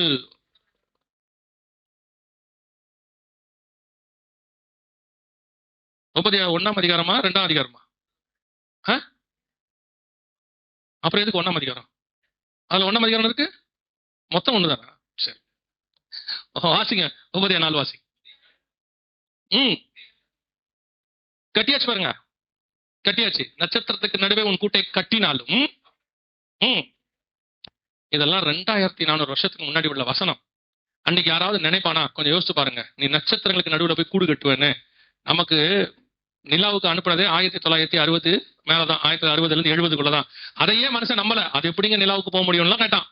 2500 வருஷத்துக்கு முன்னாடி கர்த்தர் எழுதுறாரு, நட்சத்திரங்களுக்கு நடுவே நீ உன் கூட்டை கட்டினாலும் உன்னை அங்கிருந்து நான் உங்க கற்பனைக்காவது வருதா? யோசிச்சு பாருங்க. ஒரு மனுஷன் போய் நட்சத்திரத்தோட கூடு கட்டுவான்னு. கட்டியாச்சு. ஆனா என்னன்னா 2030 எல்லாம் கீழே விழுது. இங்க பாருங்க, 2030 கீழே விழுது. இன்டர்நேஷனல் ஸ்பேஸ் ஸ்டேஷனுடைய காலகட்டம் முடிஞ்சிருச்சு. அதுக்கு மேல அது மேல இருக்காதுன்னு சொல்லிட்டு பார்த்தா கீழே கொண்டு வரான். கொண்டு வந்து அது அப்படியே என்ன செய்யறாங்க, கீழே தள்ளுறாங்க.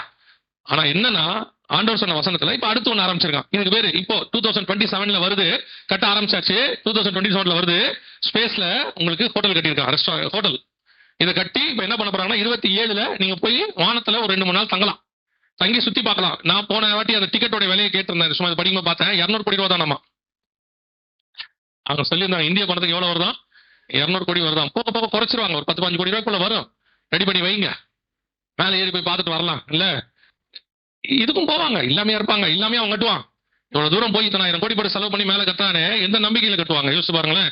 சோ ஏதோ ஒரு நம்பிக்கையில் தான் கட்டுறான். யோசிச்சு பாருங்க, வேதம் சொன்னபடி நட்சத்திரங்களுக்கு நடுவே நீ உன் கூட்டை கட்டினாலும் அங்கிருந்து உன்னை என்ன செய்வேன், விழ பண்ணுவேன். கர்த்தர் சொன்னபடி துல்லியமாக கடைசி காலத்துல ஆரம்பத்துல ஒரு தப்பு நடந்துச்சு. அந்த தப்பு என்ன தெரியுமா? நான் வானத்துக்கு ஏறுவேன் ஆராதனை கூட்டத்துக்கு. இதான் ஃபர்ஸ்ட் தப்பு. அதாவது தேவன் உண்டாக்கினதுல நடந்த முதல் தப்பு என்னன்னு கேட்டீங்கன்னா, நான் வானத்துக்கு ஏறுவேன் ஆராதனை கூட்டத்துக்கு தலைவராக. கடைசி தப்பு, வானத்துக்கு ஏறுறான். எங்க ஏறினானோ அதுவே முடியுது.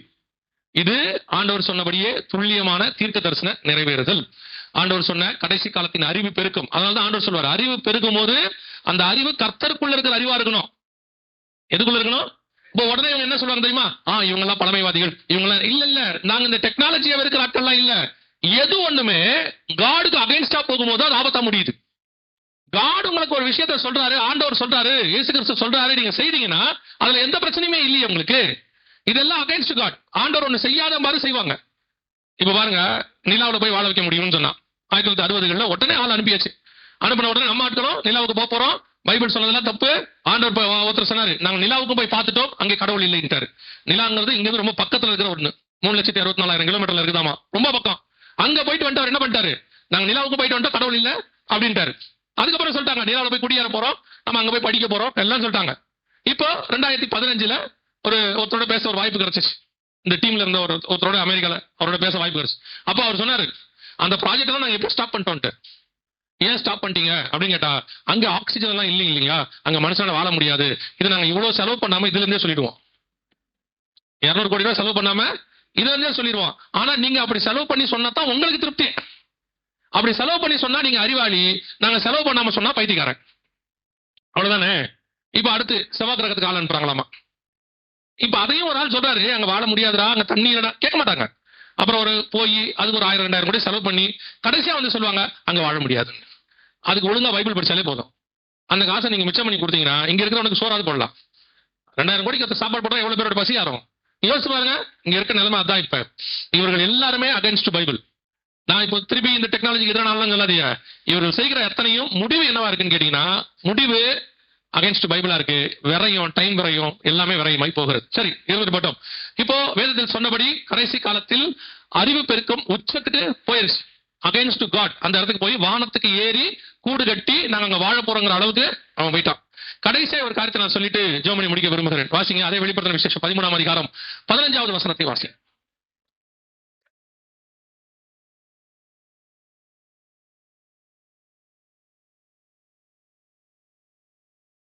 மிருகத்தின் சொரூபத்திற்கு ஆவியை கொடுக்கும்படி அதற்கு, இதை பத்தி நமக்கு தெரியும், ஏற்கனவே நிறைய எடுத்துக்கோம். இதோட அப்டேஷன் மட்டும் உங்களுக்கு நான் சொல்லிட்டு முடிக்க விரும்புகிறேன். கவனிங்க, இது எதை பத்தி சொல்லப்பட்டிருக்கிறது? மிருகத்தின் சுரூபம். சுரூபம்னா சிலை. சுரூபம்னா என்ன அர்த்தம்? சிலை. மிருகம்னா அந்த இடத்துல சொல்லப்படுகிறது கவர்மெண்ட், ஒரு மனுஷன், யார வேணாலும் சொல்லும், அரசம். ஒரு பைபிளை பொறுத்த வரைக்கும் மிருகங்கிறது ஒரு ராஜாவையும் குறிக்கும், ஒரு கவர்மெண்ட்டையும் குறிக்கும். சோ ஒரு அரசாங்கத்தின் சிலையோ அல்லது ஒரு மனுஷனுடைய சிலையோ செய்யப்படும். 3ஆம் அதிகாரம் தானியேல் புத்தகத்துல நேபுகாத்நேச்சர் என்ன பண்றாரு? ஒரு சிலை செய்யறாரு. அந்த சிலை யார மாதிரி செஞ்சாரு? அப்படி இல்ல யார மாதிரி செஞ்சாருன்னு. ஆனா அந்த யார மாதிரி செஞ்சாருங்கிறதுக்கு ஒரு ஹிண்ட் அதுல இருக்கு. 3ஆம் அதிகாரம் 1ஆம் வசனம் வாசிங்க. ராஜாவாகிய நேபுகாத்நேச்சார் 60 முழ உயரமும் ஒரு பொற்சிலையை பண்ணுவித்து. என்ன சிலை பண்ணாரு? பொற்சிலையை பண்ணுவித்து. இப்ப வாசிங்க 2ஆம் அதிகாரம் தானியேல் புஸ்தகம், அந்த பசும் பொன்னாகிய தலை நீரே. வாசிங்க அந்த வசனம்.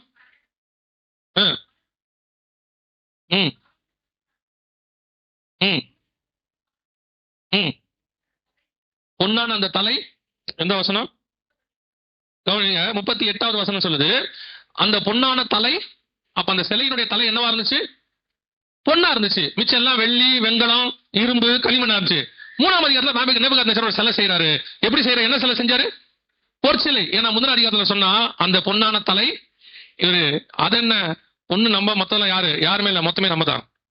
பொற்சிலைங்கிறது அவருடைய சிலை. அவரை மாதிரியே என்ன பண்ணிட்டான்? ஒரு பெரிய சிலை செஞ்சு நிக்க வச்சு எல்லாரும் வணங்கணும்ட்டான். இதே காரியம் தான் ரிப்பீட் ஆகுது வெளிப்படுத்தின விசேஷம் 13:15.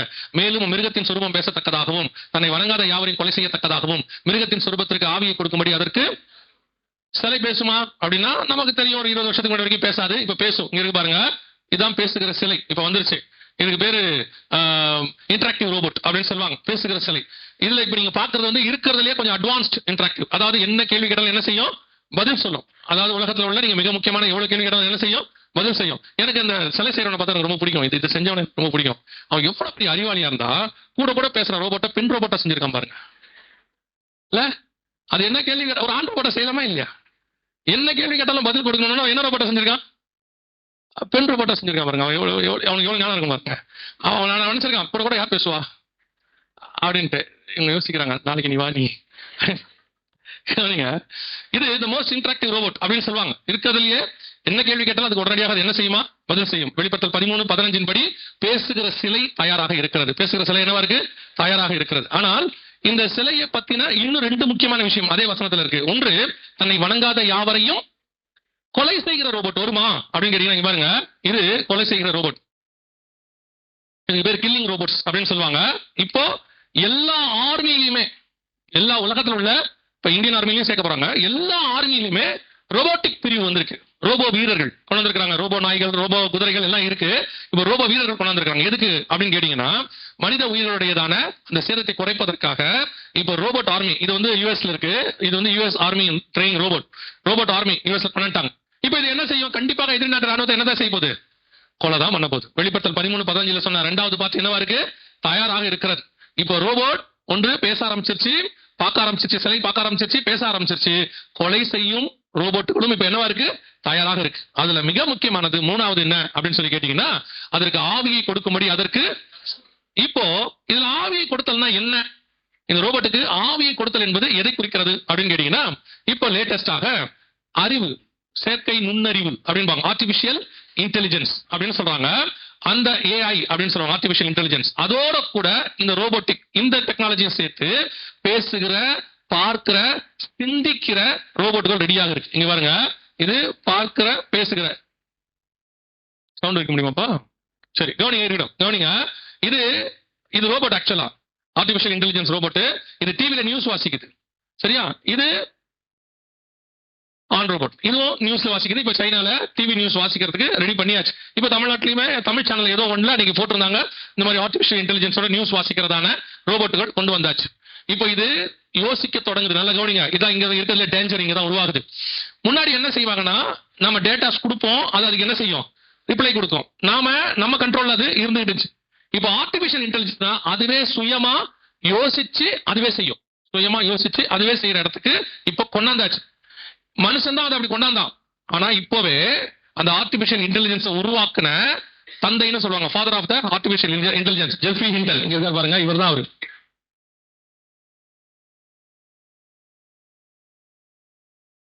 இவர் ஜெஃப்ரி ஹிண்டன்.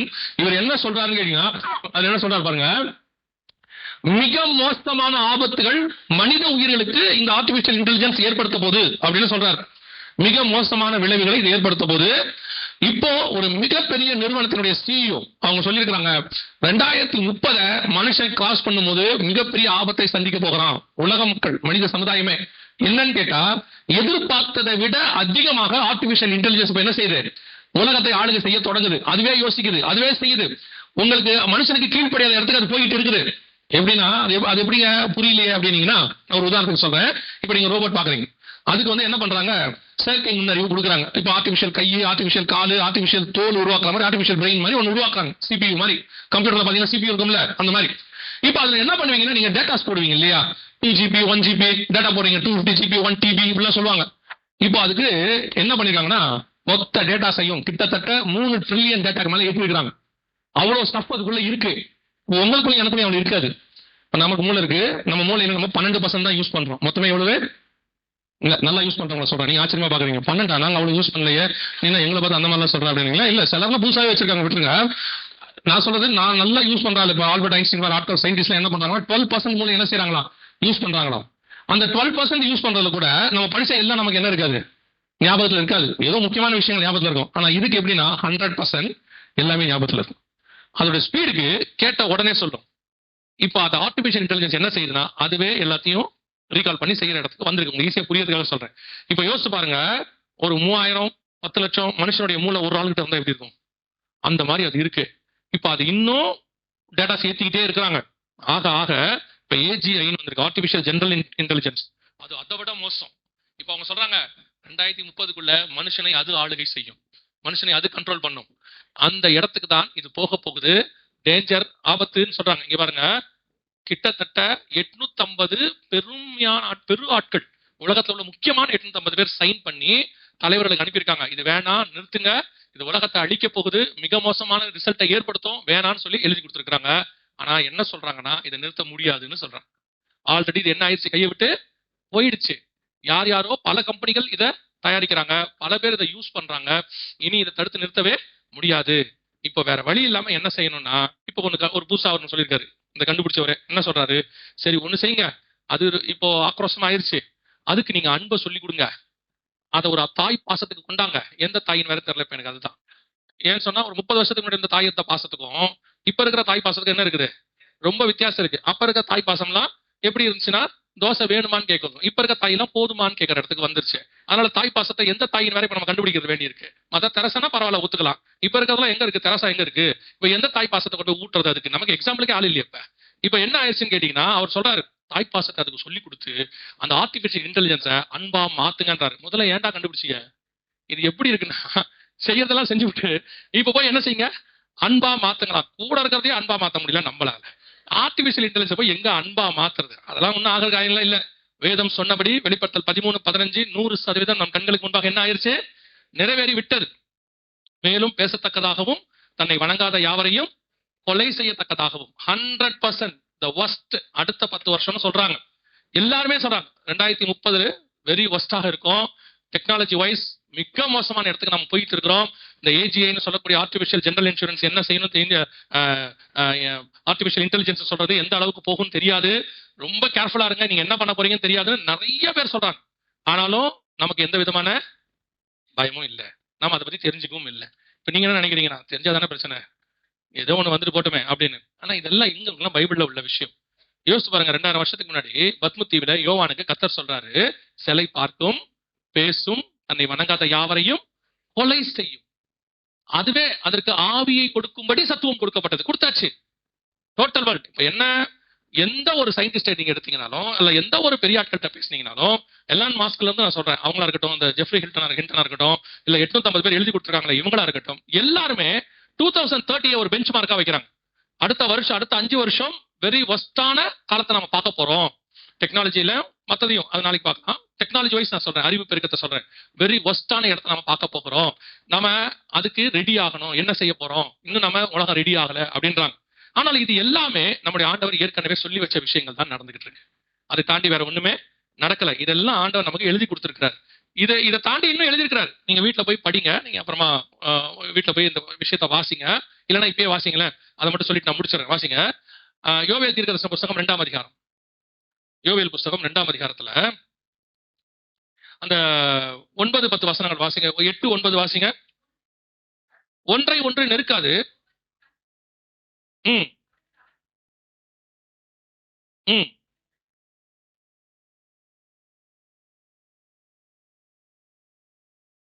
ம்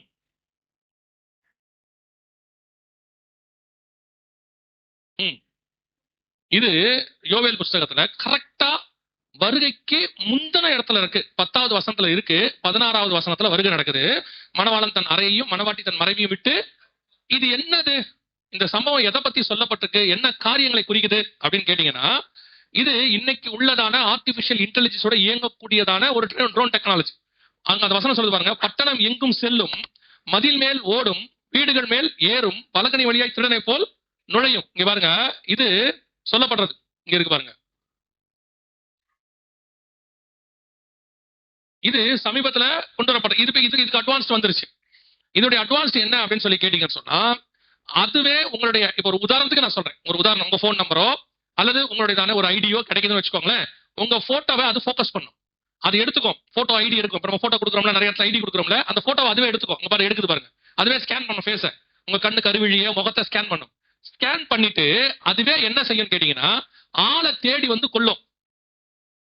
அது கரெக்டா எங்க அடிக்குதுங்கிறத ரொம்ப ஆச்சரியமா இருந்துச்சு இந்த வீடியோ பார்க்கும்போது. வந்து நேரா வந்து அது உள்ள 3 மில்லிகிராமுக்கு வெடிபொருள் இருக்கு. நேரா வந்து நெத்தியில் அடிக்கும் பாருங்க. இப்ப பாருங்க, அவர் வந்து இது வந்து ஒரு பைலட் வீடியோ சொல்லுவாங்க, ஒரு இந்த வீடியோ மாதிரி, டெஸ்ட் வீடியோ மாதிரி. அவர் அது இது பண்றாரு. அது என்ன செய்யும், அந்த ஆளை ஒருத்தர் இருக்கிறார் பாருங்க, அவர் மேல இருக்கும், நேரா போய் அவரை தாக்கும். அதுவே கண்டுபிடிக்கும் இந்த இந்த முகத்துக்குரியவர் எங்க இருக்கிறாரு அப்படின்னு சொல்லி. இப்ப பாருங்க, பலகனி வழியாய் நுழையும், ஒன்றை ஒன்று நெருக்காது, இதெல்லாம் இருக்கும். அது எப்படி வந்து ஒரு ஆள் அடிக்கிறது மட்டும் கவனிங்க. அங்க பாருங்க, அவ்வளவுதான். இப்ப இந்த நெத்தியில் அடிக்கிறது ஏன் நான் அவ்வளவு இம்பார்ட்டன்டா சொன்னேன்னா, வெளிப்படுத்தல் 13:16 முதல் 18 வசனத்துல, தங்கள் தங்கள் வலது கைகளிலாவது நெற்றிகளிலாவது முத்திரை பெறாதவர்கள், முத்திரை பெற்றவன விட்டுரும், முத்திரை பெறாத ஆளை தேடும், ஊர் ஊரா தேடும். அப்படி தேடுமான்னு கேக்குறீங்களா? இந்த வீடியோவை தொடர்ந்து பாருங்க. அது எப்படி ஒரு ஊருக்குள்ள போகுது, ஒரு கட்டடத்துக்குள்ள போகுது, ஒரு ஆளை எப்படி தேடுதுங்கிறத டெமோ பண்ணி காட்டிருப்பாங்க, காட்டுவாங்க பாருங்க. இது ஒரு ஒரு 5 வருஷத்துக்கு முன்னாடி உள்ளதான டெக்னாலஜி. இப்ப இதோடைய அட்வான்ஸ்ட் வந்துருச்சு. ஆண்டவர் சொன்ன அட்வான்ஸ் வந்துருச்சு. இப்போ ஒரு ஒரு உதாரணத்துக்கு சொல்றேன். ஹிரோஷிமா நாகசாக்கி அழிச்சாங்க. அழிக்கும் போது குண்டு போட்டத ஊரே என்ன பண்ணிட்டாங்க, அழிச்சிட்டாங்கல்ல. இனிமேட்டு அப்படி செய்ய வேண்டாம். ஒரு ஊரை அழிக்க வேண்டாம், அந்த வளத்தை அழிக்க வேண்டாம், அங்க இருக்க மரம் செடி கொடி அழிக்க வேண்டாம். அதுவும் வசனத்துல இருக்கு. 9ஆம் அதிகாரம் 4ஆம் வசனம் வெளிப்பட்ட விஷயம் நீங்க வாசிச்சீங்கன்னா, அதாவது எந்த மரம் இப்ப அது போது பாருங்க, ஒரு ஊருக்குள்ள போகுது, அப்படியே நேரா போய் அந்த ஊர்ல உள்ள மனுஷங்களை மட்டும் அடிக்கும், வேற எதையுமே செய்யாது. பாருங்க, பலகனி வழியாய் நுழையும். இது உங்களுக்கு அது அது அப்படியே அந்த வசனம் யோவேல் 2500 வருஷத்துக்கு முன்னாடி வருது. அது எப்படி நுழையுதுன்னு காட்டுவாங்க பாருங்க. ஒன்றை ஒன்று நெருக்காது, எப்படி வழி கொடுத்து போகும் பாருங்க, அவங்க காட்டுவாங்க பாருங்க. வேதத்தில் சொன்னபடியே நம் கண்களுக்கு முன்பாக ரெடி ஆயிருச்சு. இப்ப இது போய் அந்த ஊருக்குள்ள போய் அந்த அதுகிட்ட டேட்டாஸ் இருக்கும், அது அதுக்குள்ள ஸ்டோர் பண்ணிடுவாங்க. இப்ப அது போகும் பாருங்க, புறப்பட்டு போகுது பாருங்க, அவ்வளவுதான். நேரம் ஒவ்வொன்றும் ஒரு ஒரு பத்திக்குள்ள ஆளை போய் அடிக்கும். எந்த மரமோ செடியோ எதுவுமே சேதப்படாது, ஒண்ணுமே நடக்காது. எப்போது பாருங்க தேடுது, உள்ள எப்படி போகும் பாருங்க, அவ்வளவுதான், உடச்சிக்கிட்டு உள்ள போயிடும், தனித்தனியா போகுது பாருங்க.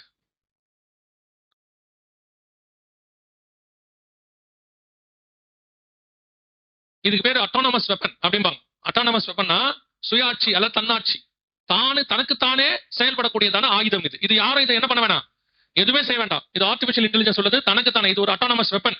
கவனிங்க, என்ன சொல்றாங்கன்னா, நாளைக்கு இந்த வெப்பனை யாராலுமே கண்ட்ரோல் பண்ண முடியாது, அதுவே என்ன செய்ய ஆரம்பிச்சிடும், தன்னை தாண்டி போலாம். எலக்ட்ரிக் பவர் தேவையில்லையா, சோலார்லயே அதுவே பண்ணிக்குமா. இது இன்னைக்கு அவங்க ஏஐ டெக்னாலஜில சொல்றாங்க. நீங்க யோவேல் 2ஆம் அதிகாரத்தை அப்புறம் போய் வாசிச்சு பாருங்க. இந்த காரியத்தை துல்லியமா கத்தர் எழுதியிருப்பாரு. அவைகளுக்கு முன்பாக ஜனங்கள் பயப்படுவாங்க. ஜனங்கள் என்ன செய்வாங்க, 6ஆம் வசனம் வாசிங்க, 2:6. நடுங்குவார்கள் எல்லார் முகங்களும். இது முகத்துல அடிச்சா என்ன ஆகும் யோசிச்சு பாருங்க, முகம் என்ன ஆகும், வெடிப்பொருள் வெடிச்சதுன்னா முகத்துல கருகி போகும். இவ்வளவு துல்லியமான தீர்க்க தரிசனத்தை எத்தனை ஆயிரம் வருஷத்துக்கு முன்னாடி பைபிள் சொல்லுது பாருங்க. இத்தனை பர்ஃபெக்டாக கடைசி காலத்தை குறித்து சொல்லி இருக்கிற ஒரே ஒரு புஸ்தகம் உலகத்தில் இருக்குன்னா அது பரிசுத்த வேதாகமம் மட்டுமே. அல்லேலூயா. அதை சொன்ன ஒரே ஒரு தேவன் இருக்கிறார்னா அவர் ஆண்டவராகிய இயேசு கிறிஸ்து ஒருவர் மட்டுமே. அல்லேலூயா. நான் இன்னும் சொல்லுவேன், அந்த தேவன் நம்முடைய தேவனா இருப்பது கிறிஸ்தவம். நாம அவர் அறிகிற அறிவுக்குள்ள வந்தமே, தெரிந்து கொள்ள வச்சாரு, அதுவே பெரிய கிருபை. இப்போ இந்த யோவேலுக்கு தான் இது வெளிப்படுத்தப்படுது. இந்த யோவேலுக்கு தான் கடைசி காலம், அதாவது சபை காலத்தை பத்தி சொல்றாரு. கடைசி காலத்தில் மாம்சமான யாவர் மேலும் என் ஆவியை, அதே யோவேலுக்கு தான் வருகையில் எடுத்துக்கொள்ளப்படுறதையும் வெளிப்படுத்துறாரு 2:16. சோ இப்ப நம்ம அந்த யோவேல் 2ஆம் அதிகாரத்துக்கு சொல்லப்பட்ட காலகட்டத்துக்குள் இருக்கிறோம். நம் கண்களுக்கு முன்பாக கர்த்தர் சொன்ன எல்லா தீர்க்க தரிசனங்களும், கடைசி கால அறிவு பெருக்கத்தினுடைய தீர்க்க தரிசனம் துல்லியமா நிறைவேறு. இந்த காலத்தை போல அறிவு பெருக்கத்தின் காலம் இதுக்கு முன்னாடி இருந்ததே இல்லை, நம்ம காலத்துல நடக்க ஆரம்பிச்சிருச்சு. இதெல்லாம் என்ன ஒரு காரியத்தை சொல்லுது அப்படின்னா, திருப்பி அந்த வசனத்தை மட்டும் சொல்லிட்டு நான் முடிச்சிடறேன். மத்திய 24 சொல்லும் போது ஆண்டவர் சொல்றாரு, இவைகள் எல்லாம் சம்பவிக்க வேண்டியதே, ஆனாலும் முடிவு உடனே வராது, கலங்காதபடிக்கு எச்சரிக்கையாயிருங்கள். இதெல்லாம் கேட்கும் போது நமக்கு என்ன வரும்னா, ஐயோ இப்படிலாம் இருக்கே நடக்குதுன்னா, இது உலகத்தில் நடக்க வேண்டியதான சம்பவம், அது நடக்கத்தான் செய்யும். இதை நம்ம நிறுத்த முடியாது, தடுக்க முடியாது. ஏதோ திடீர்னு இன்னைக்கு ஆர்டிபிஷியல் இன்டெலிஜென்ஸ் கண்டுபிடிச்சிட்டாங்கன்னா நினைக்காதீங்க, இல்ல திடீர்னு வானத்துக்கு இப்படி ஏறிட்டாங்கன்னு நினைக்காதீங்க. இதெல்லாம் ஏற்கனவே பைபிள்ல உள்ளது, ஆண்டவர் எழுதி வச்சது. அதை மனுஷன் கண்டுபிடிக்கிறதுக்கு 2000 வருஷம் ஆயிருக்குது. ஆனா இந்த காலகட்டத்தை குறித்து 2500 வருஷத்துக்கு முன்பாக தேவன் எழுதியிருப்பாரானால், அந்த காலகட்டத்தில் இருக்கிற உங்களையும் என்னையும் குறித்து கர்த்தர் அப்பவே நினைத்திருக்கிறார் என்று அர்த்தம். அல்லேலூயா. உலக தோற்றம் முதல் நினைத்த ஆண்டவர் நம்மை அப்பொழுதே நினைத்திருக்கிறார். இந்த காலகட்டத்தில் இருக்கிற உங்களை என்னை ஆண்டவர் செலக்ட் பண்ணியிருக்கிறாரு. அதனாலதான் இது உங்களுக்கு எனக்கு தெரிவிக்கப்படுகிறது. இல்லைன்னா கதை நமக்கு என்ன செய்ய மாட்டாரு, தெரிவிக்க வேண்டிய அவசியம் இல்லை. வெகு சீக்கிரத்துல நம்முடைய ஆண்டவர் வரப்போகிறார், வருகை சம்பவிக்க போகுது. மணவாளன் தன் அறையையும் மணவாட்டி தன் மறைவையும் விட்டு புறப்படுகிற காலம் நெருங்கிருச்சு. இனி எப்போ வருவாரோ தெரியாது. இனி நமக்கு இருக்கிற ஒரே ஒரு வாய்ப்பு, இதை தடுக்க முடியாது, மாற்ற முடியாது, சரி பண்ண முடியாது, எதுவும் செய்ய முடியாது. இனி அடுத்து மோசமா தான் போகணும். அவங்களே சொல்றாங்க 2030 ரீச் பண்ணும்போது வெரி வஸ்ட் சினாரியோ உலகத்துல இருக்கும்னு சொல்றாங்க. ஆனா ஒன்று மட்டும் நிச்சயம், இவைகளுக்கு நடுவில் அவரை எதிர்பார்த்து காத்திருக்கிற கூட்டத்தை கர்த்தர் அழைத்து கொண்டு போக போகிறார். அல்லேலூயா. யார் அவர் வருகை காத்திருக்கிறான் அவங்க என்ன செய்வாரு, அழைத்து கொண்டு கூட்டு போவார். ஆவியும் மனவாட்டியும் வா என்பார்களாக, கேட்கிறவனும் வா என்பானாக. நாம் ஜெபிக்க போகிறோம். எந்திரிக்கலாமா நம்ம தேவ சமூகத்துல? எந்திரிப்போமா? ஒரு 5 நிமிஷம் ஜெபம் பண்ணி முடிச்சிருவோம்.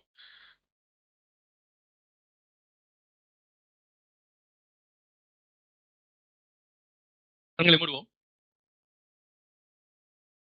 தேவனை சந்திப்பதற்கு வேதம் சொல்லுது, ஆமோஸ் 4:12, உன் தேவனை சந்திப்பதற்கு ஆயத்தப்படு. நீங்க யாரு, என்ன படிச்சீங்க, உங்களுக்குள்ள என்ன இருக்கு, எல்லாம் கொஞ்சம் ஓரமா வச்சிருங்க. உங்க குலம் என்ன, கோத்திரம் என்ன, எவ்வளவு பணம் இருக்கு, ஆஸ்தி இருக்கு, சம்பாத்தியம் இருக்கு, எல்லாத்தையும் கொஞ்சம் ஓரமா வச்சிடுங்க. தேவனுக்கு முன்பாக இந்த வருகையில நான் போவேனாங்கிறத மட்டும் சிந்திச்சு பாருங்க. கர்த்தருடைய வருகையை நம்முடைய தலைமுறையை பார்ப்பதற்கு நிறைய வாய்ப்பு இருக்கிறது. ஆண்டவர் சொன்ன இந்த அடையாளங்கள் எல்லாம் கண்களுக்கு முன்பாக நடக்குதுன்னா, கடைசி காலத்தில் ஆண்டவர் சொன்ன 2:16 நம் கண்களுக்கு முன்பாக நடக்கும். ஒப்பு கொடுப்போமா தேவ சமூகத்துல? இவையெல்லாம் ஒன்னே ஒண்ணுதான். இது அத்தனையும் ஒண்ணுதான். நீங்க யுத்தங்களை பத்தி கேட்ட ஆண்டவர் நிறைய அடையாளங்கள் சொல்றாரு. யுத்தங்கள், பஞ்சங்கள், கொலை நிறைய சொல்றாரு. எதை கேட்டாலும் எல்லாத்துடையதான முடிவு ஒண்ணுதான், இயேசு வருகிறார். 2000 வருஷமா அவர் செய்யறது இதுதான். நோவாவுடைய பேழைக்குள்ள மிருகம் வந்தாலும் சரி, சுத்தமானது வந்தாலும் சரி, சுத்தம் இல்லாத வந்தாலும் சரி, நோவா பேழை செய்தாலும் சரி, பிரசங்கம் பண்ணினாலும் சரி, எது பண்ணாலும் ஒரே ஒண்ணுதான், ஜலப்பிரளயம் வரப்போகுது. அவ்வளவுதான். அதோட கடைசி டெஸ்டினேஷன் என்னன்னு கேட்டா, ஏன்பா எல்லா மிருகமும் உங்ககிட்ட வருது, ஜலப்பிரளயம் வரப்போகுது. ஏன்பா இப்படி ஒரு பேழையை செய்யற, ஜலப்பிரளயம் வரப்போகுது. ஏன்பா நீ இப்படி பிரசங்கம் பண்ணிட்டு இருக்கிற, ஜலப்பிரளயம் வரப்போகுது. அதே மாதிரி தான். என்ன டெக்னாலஜி வளருது, என்ன காரணம், இயேசு வரப்போகிறார். பெரிய பெரிய யுத்தங்கள்லாம் நடக்குது, என்ன காரணம், இயேசு வரப்போகிறார். இப்படி பஞ்சங்களும் பூமி எதிர்ச்சிகள் நடக்குது, என்ன காரணம், இயேசு வரப்போகிறார். எல்லாத்தோட டெஸ்டினேஷன் ஒண்ணுதான், இயேசு வரப்போகிறார். நாம இந்த அடையாளங்களை வச்சுக்கிட்டு அவருடைய வருகைக்கு ஆயத்தப்படுறது மட்டும்தான் நம்ம வேலை. உன் தேவனை சந்திக்கும்படி நீ ஆயத்தப்படு. ஆண்டவரை சந்திக்கிறதுக்கு ஆயத்தமா இருக்கிறோமா? கர்த்தர் விரும்புகிறதான ஒரு காரியம் இருக்கா? ஒரு இமைப்பொழுது, ஒரு நிமிஷம் தான். 7ஆம் அதிகாரம் வெளிப்படுத்துற விசேஷத்துல ஒரு கூட்டம் அப்படியே மறுரூபமாக்கி மேல போயிடுது. எப்படி வந்தாங்க, எங்க இருந்து வந்தாங்க யாருக்கு தெரியாது. திடீர்னு பரலோகத்துல நிக்குது. இவர்கள் யார், எங்கிருந்து வந்தார்கள்? அதுதான் நீங்களும் நானும். சிங்காசனத்திற்கு முன்பாக, ஆட்டுக்குட்டியானருக்கு முன்பாக வெள்ளை அங்கிகளை தரித்துக் கொண்டு தங்கள் கைகளிலே குருத்தோலைகளை பிடித்துக் கொண்டு நிக்கிற அந்த கூட்டம், அதான் நீங்களும் நானும். ஒப்பு கொடுப்போமா தேவ சமூகத்துல? ஆண்டவரே, உம்மை சந்திக்கும்படி எங்களை ஆயத்தப்படுத்துகிறோம். நாங்கள் காத்திருக்கிறோம். மணவாளன் தன் அறையையும் மணவாட்டி தன் மறைவையும் விட்டு புறப்படும் போது அந்த கூட்டத்தில் நாங்களும் இருக்க வேண்டும் ஆண்டவரே. நெடுநாளாய் காத்திருந்த 2000 வருஷத்தினுடைய மகா பெரிய நாளுக்காக நாங்கள் காத்திருக்கிறோம் ஆண்டவரே. பரிசுத்தவான்கள் எல்லாம் உம்மை சந்திக்க வரும்போது அந்த கூட்டத்தில் நாங்களும் இருக்கணும். எங்களை சுத்தி நடக்கிற காரியம், எங்களுக்குள்ள நடக்கிற காரியம், எங்க சபையில நடக்கிற காரியத்தெல்லாம் பார்த்துட்டு அவன் இவனை பார்த்துட்டு நீ ஓ அழைப்ப விட்டுறாது. இடதுபுறம் வலதுபுறம் சாயாம நேர கர்த்தரை பார்த்து ஓடு. அதுதான் முக்கியம். முக்கியம். கானானுக்குள்ள போயிடணும். எல்லாரையும் போக வச்சுட்டு நீ போலனா கஷ்டம். ஒப்பு கொடுப்போமா தேவ சமூகத்துல? கண்களை மூடி நம்முடைய கரங்களை ஆண்டவருக்கு நேராக உயர்த்தி, ஆண்டவரே, நீர் வரும் பொழுது உண்மை சந்திக்கிற கூட்டத்தில் நான் இருக்கணும் ஆண்டவரே. அந்த சிங்காசனத்துக்கு முன்பாக நிக்கிற கூட்டத்தில் நான் இருக்கணும் ஆண்டவரே. இவரின் ஆழத்துல இருந்து எல்லாருமே, அத்தனை பேரும், சபைக்குள்ள இருக்கிற நீங்க அத்தனை பேரும், நம்ம சபைக்குள்ள ஒருத்தர் வந்துட்டு அவங்க பரலோகத்துக்கு போகாம போயிடக்கூடாது. நமக்கு அப்படி ஒரு தாகம் இருக்கணும். என் சபைக்குள்ள வந்துட்டு ஒருத்தர் நரகத்துக்கு மட்டும் போயிடவே கூடாது. சர்வ வல்லமை உள்ள எங்கள் தகப்பனே, கரங்களை உயர்த்தி ஜெபித்துக் கொண்டிருக்கிற ஒவ்வொருத்தருக்காக நாங்கள் ஜெபிக்கிறோம். கிருபை உள்ள கரத்திலே தாழ்த்துகிறோம். நீர் வரும் பொழுது உண்மை சந்திக்கிற கூட்டத்திலே நாங்கள் அத்தனை பேரும் காணப்பட கிருபை பாராட்டும். வாய்ப்பை ஆண்டவரே, அந்த ஒரு வாய்ப்பை நாங்கள் தவறவிடாதபடி காத்திருக்கிறவர்களாக, இந்த சத்தத்துக்கு காத்திருக்கிறவர்களாக, மணவாளன் வருகிறார் என்கிற சத்தம் கேட்டது அந்த சத்தத்துக்கு காத்திருக்கிறவர்களாக, ஆயத்தம் பண்ணின புத்தி உள்ள கன்னிகைகளாக சந்திக்க வருகிறாய் எப்பொழுதும் காணப்பட கிருபை பாராட்டும். உலகத்துக்கு உண்டானவர்களை இழுத்து விடாத கர்த்தர் வேலை எடுத்து பாதுகாத்துக் கொள்வீராக. மகிமையுள்ள கரத்தில் எங்களை தாழ்த்துகிறோம் எங்கள் ஆண்டவர் இயேசு கிறிஸ்துவின் நாமத்தில் பிதாவே.